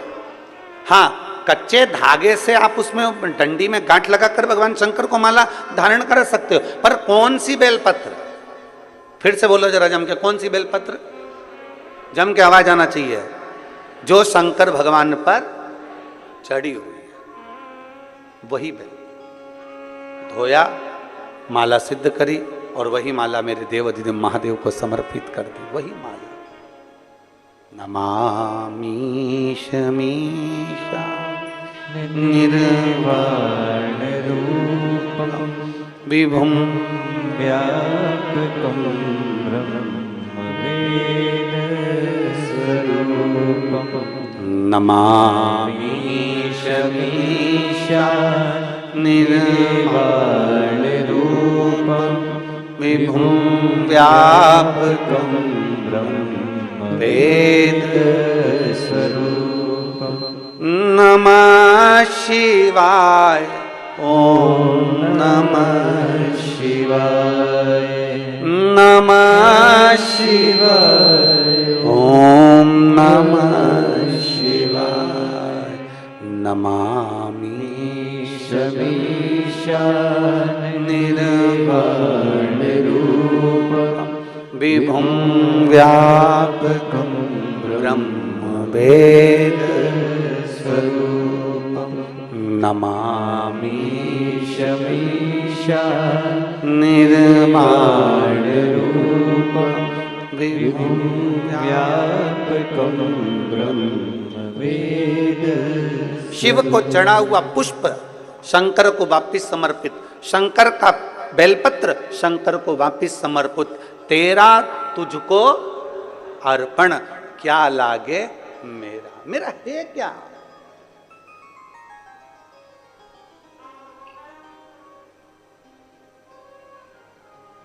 अब एक व्यक्ति पत्र लिखा भिलाई में, उसने एक पत्र में बात लिखी कि गुरुजी आप कहते हो शंकर का चढ़ा फूल चढ़ा दो शंकर जी को, शंकर की चढ़ी बेलपत्र चढ़ा दो शंकर जी को, तो ये तो झूठा हो जाता है, ये तो बेकार हो जाता है। हम उस बच्चे से कहना चाहते हैं, अगर वो कथा सुन रहा होगा ऑनलाइन तो उसके चित्त वृत्ति में यह बात होगी। दुर्ग का वो बेटा है, अगर उसने बात कथा सुन रहा होगा तो उसके स्मरण में होगा कि आप कह रहे हो कि बेलपत्र झूठा हो गया, शंकर भगवान को चढ़ा फूल झूठा हो गया और वापिस शंकर भगवान को दे दिया। तो हम पूछे अच्छा भगवान ने लिया क्या है? दूध, वो भी गाय के बछड़े का झूठा है। दूध निकालने वाला एक एक ग्वाला एक एक किसान जानता है, पहले बछड़े को छोड़ा जाता है, दूध जब नीचे आता है तब वो निकालता है। बछड़ा अपना मुंह लगा देता है, झूठा दूध निकाला गया है। जल मछली ने झूठा करा है, फूल भौरे ने झूठा करा है।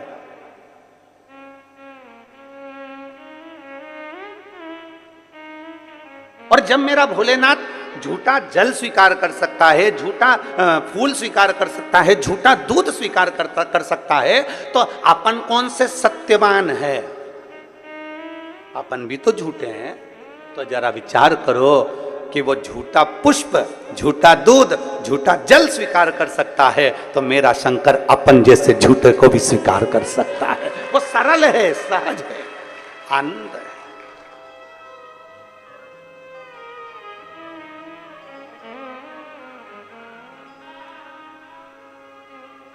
जो बहुत भगवान के सामने जब भी जाओ ना, पूरा पूरा अपना अभिमान, पूरा अहंकार, पूरी अभिमत्ता सब बाहर छोड़ दो, सब कुछ बाहर। अपनी अभिमत्तापन को लेकर परमात्मा के पास जाना ही नहीं है। निर्मल होकर जाइए, एकदम सहज होकर जाइए। आप ऑफिसर अपनी जगह पर, आप मिनिस्टर अपनी जगह पर, आप आपका पद, आपका धन, आपकी दौलत अपनी जगह पर शिव के सामने सब शून्य है, शंकर के सामने सब शून्य है।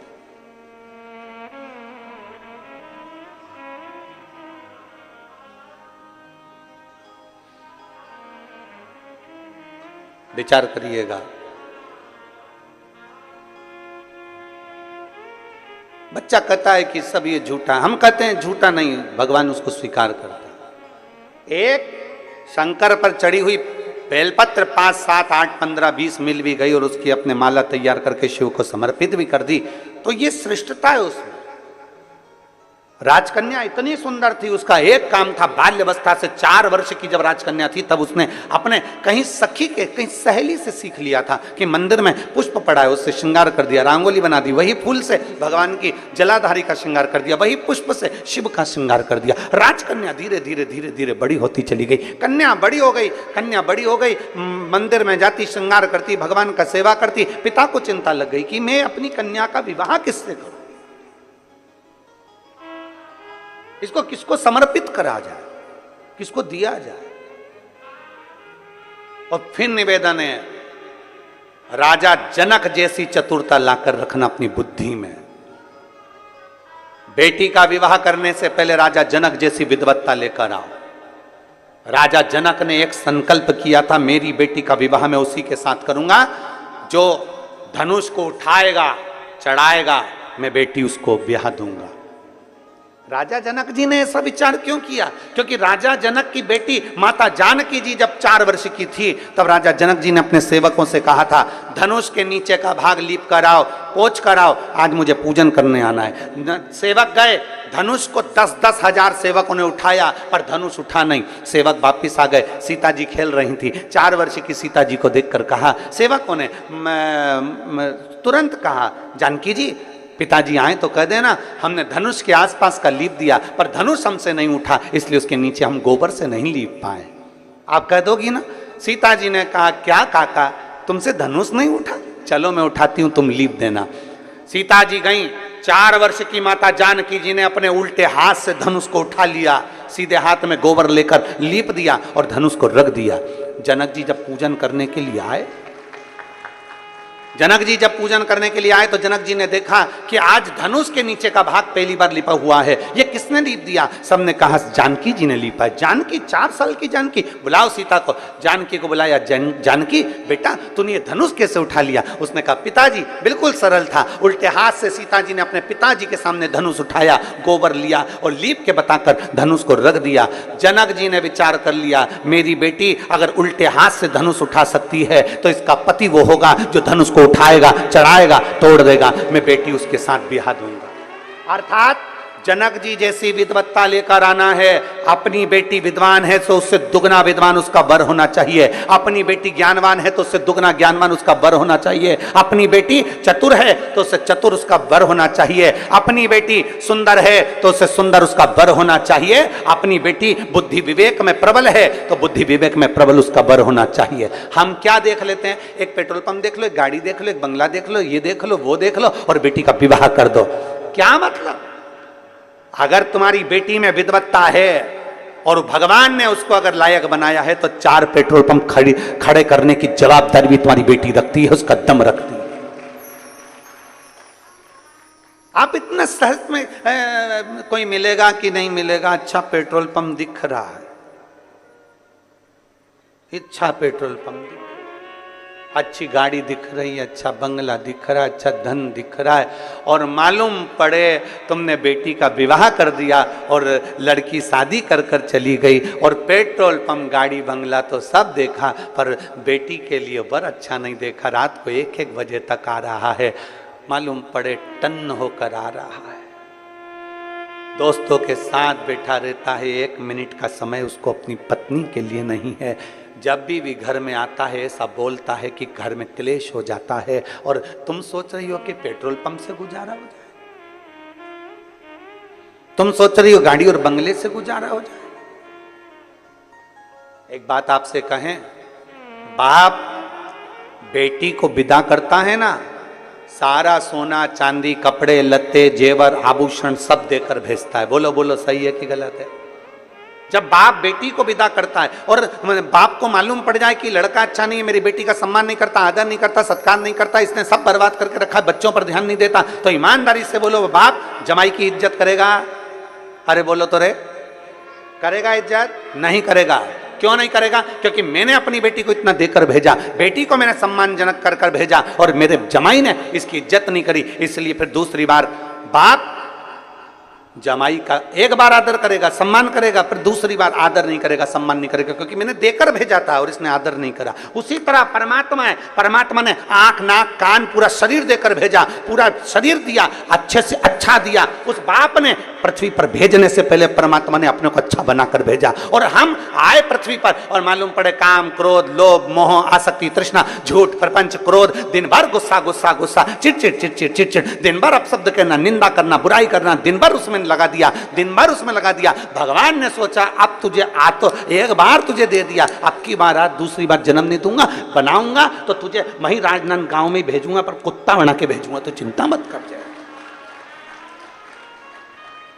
स्वान बनाकर भेज दूंगा पर इंसान बना के नहीं भेजूंगा, क्योंकि तूने कीमत नहीं समझी। ये शरीर तुझे दिया था, 5 कर्मेंद्रिय 5 ज्ञानेंद्रिय और एक मन रूपी शरीर देकर भेजा था, पर तूने इसको संभाला नहीं, उसको जाना नहीं। इतनी अच्छी बेटी दी थी पर तूने उसकी इज्जत नहीं करी, इतनी अच्छी बेटी दी थी इसकी इज्जत नहीं करी, इसको सोना पहना कर भेजा, आंख नाक कान सब बनाकर भेजा। करोड़पति बेटी दी, एक एक किडनी 5-5 लाख की दी, करोड़पति बनाकर भेजा, लाखों का सामान देकर भेजा, पर तूने इसकी इज्जत नहीं करी, तो अगली बार तुझे ये दूंगा नहीं, बनाऊंगा पर तुझे देश देश देश बनाऊंगा पर तुझे नहीं।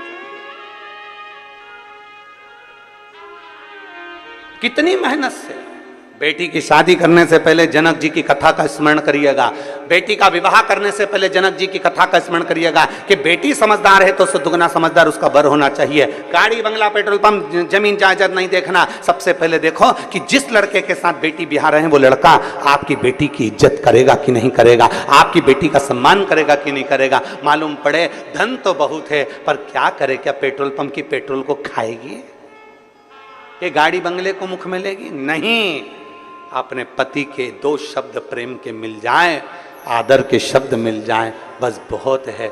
जब दुख की घड़ी आए, जब कहीं बेटी को घर में ताने मिल रहे हों और जगह पर उसका पति एक बार साथ में खड़ा हो जाए, तो बेटी की भी छाती को लगता है कि मेरे साथ कोई है खड़ा होने वाला, कोई है मेरा साथ देने वाला। मालूम पड़े वो तो दोस्त के साथ बैठा है, क्या करे। राजकन्या की शादी करना बड़ी सुंदर है, पर शंकर जी से वो तो स्नेह कर कर बैठी है, शिव जी की पूजन करती है, शंकर भगवान का भजन करती है, शंकर जी की प्रीति रखती है, शिव जी का श्रृंगार करती है, शंकर भगवान का अनुमोदन करती है। अब शंकर भगवान का अनुमोदन कर रही है, शंकर भगवान की प्रीति कर रही है, शिव जी से आराधना कर कर बैठी हुई, तो अब जरा विचार करिएगा। राजपुरोहित को बुलाया गया और राजपुरोहित को बुलाकर कहा गया, राजपुरोहित जी आइए और मेरी बेटी का भाग्य देखकर बताओ कि इसकी किस्मत क्या कहती है। किस्मत क्या कहती है? राजपुरोहित अपने एक नगर में गांव में कहीं गुरुकुल चला रहे थे। राजपुरोहित बच्चों को पढ़ा रहे थे, बच्चों को पढ़ा रहे, गुरुकुल चला रहे हैं। उनके घर में बहुत सारे विद्यालय में बच्चे पढ़ रहे हैं और राजपुरोहित ने आज बच्चों में से कह दिया कि सुनो, मैं अपने राजा के यहाँ जा रहा हूँ, क्योंकि राजा ने मुझे बुलाया उसकी बेटी के स्वयंवर के लिए, उसकी बेटी की शादी के लिए, मुझे जाना होगा। राजपुरोहित आज अपना राज्य का सारा स्कूल का जो भी कार्य था वो बंद कर कर विद्यालय का, गुरुकुल का, आश्रम से सीधे राजा के भवन में पहुंच गए। राजा के भवन बेटी लगी थी शंकर की आराधना में। नमामीश निर्वाण रूपम विभुं व्यापकं ब्रह्मवेदस्वरूपं। नमः शिवाय, ओम नमः शिवाय, नमः शिवाय। ओम नमः शिवाय। नमामि शमीशानिलबाडरूपं विभुं व्यापकं ब्रह्मवेदस्वरूपं। नमः शिवाय। ओम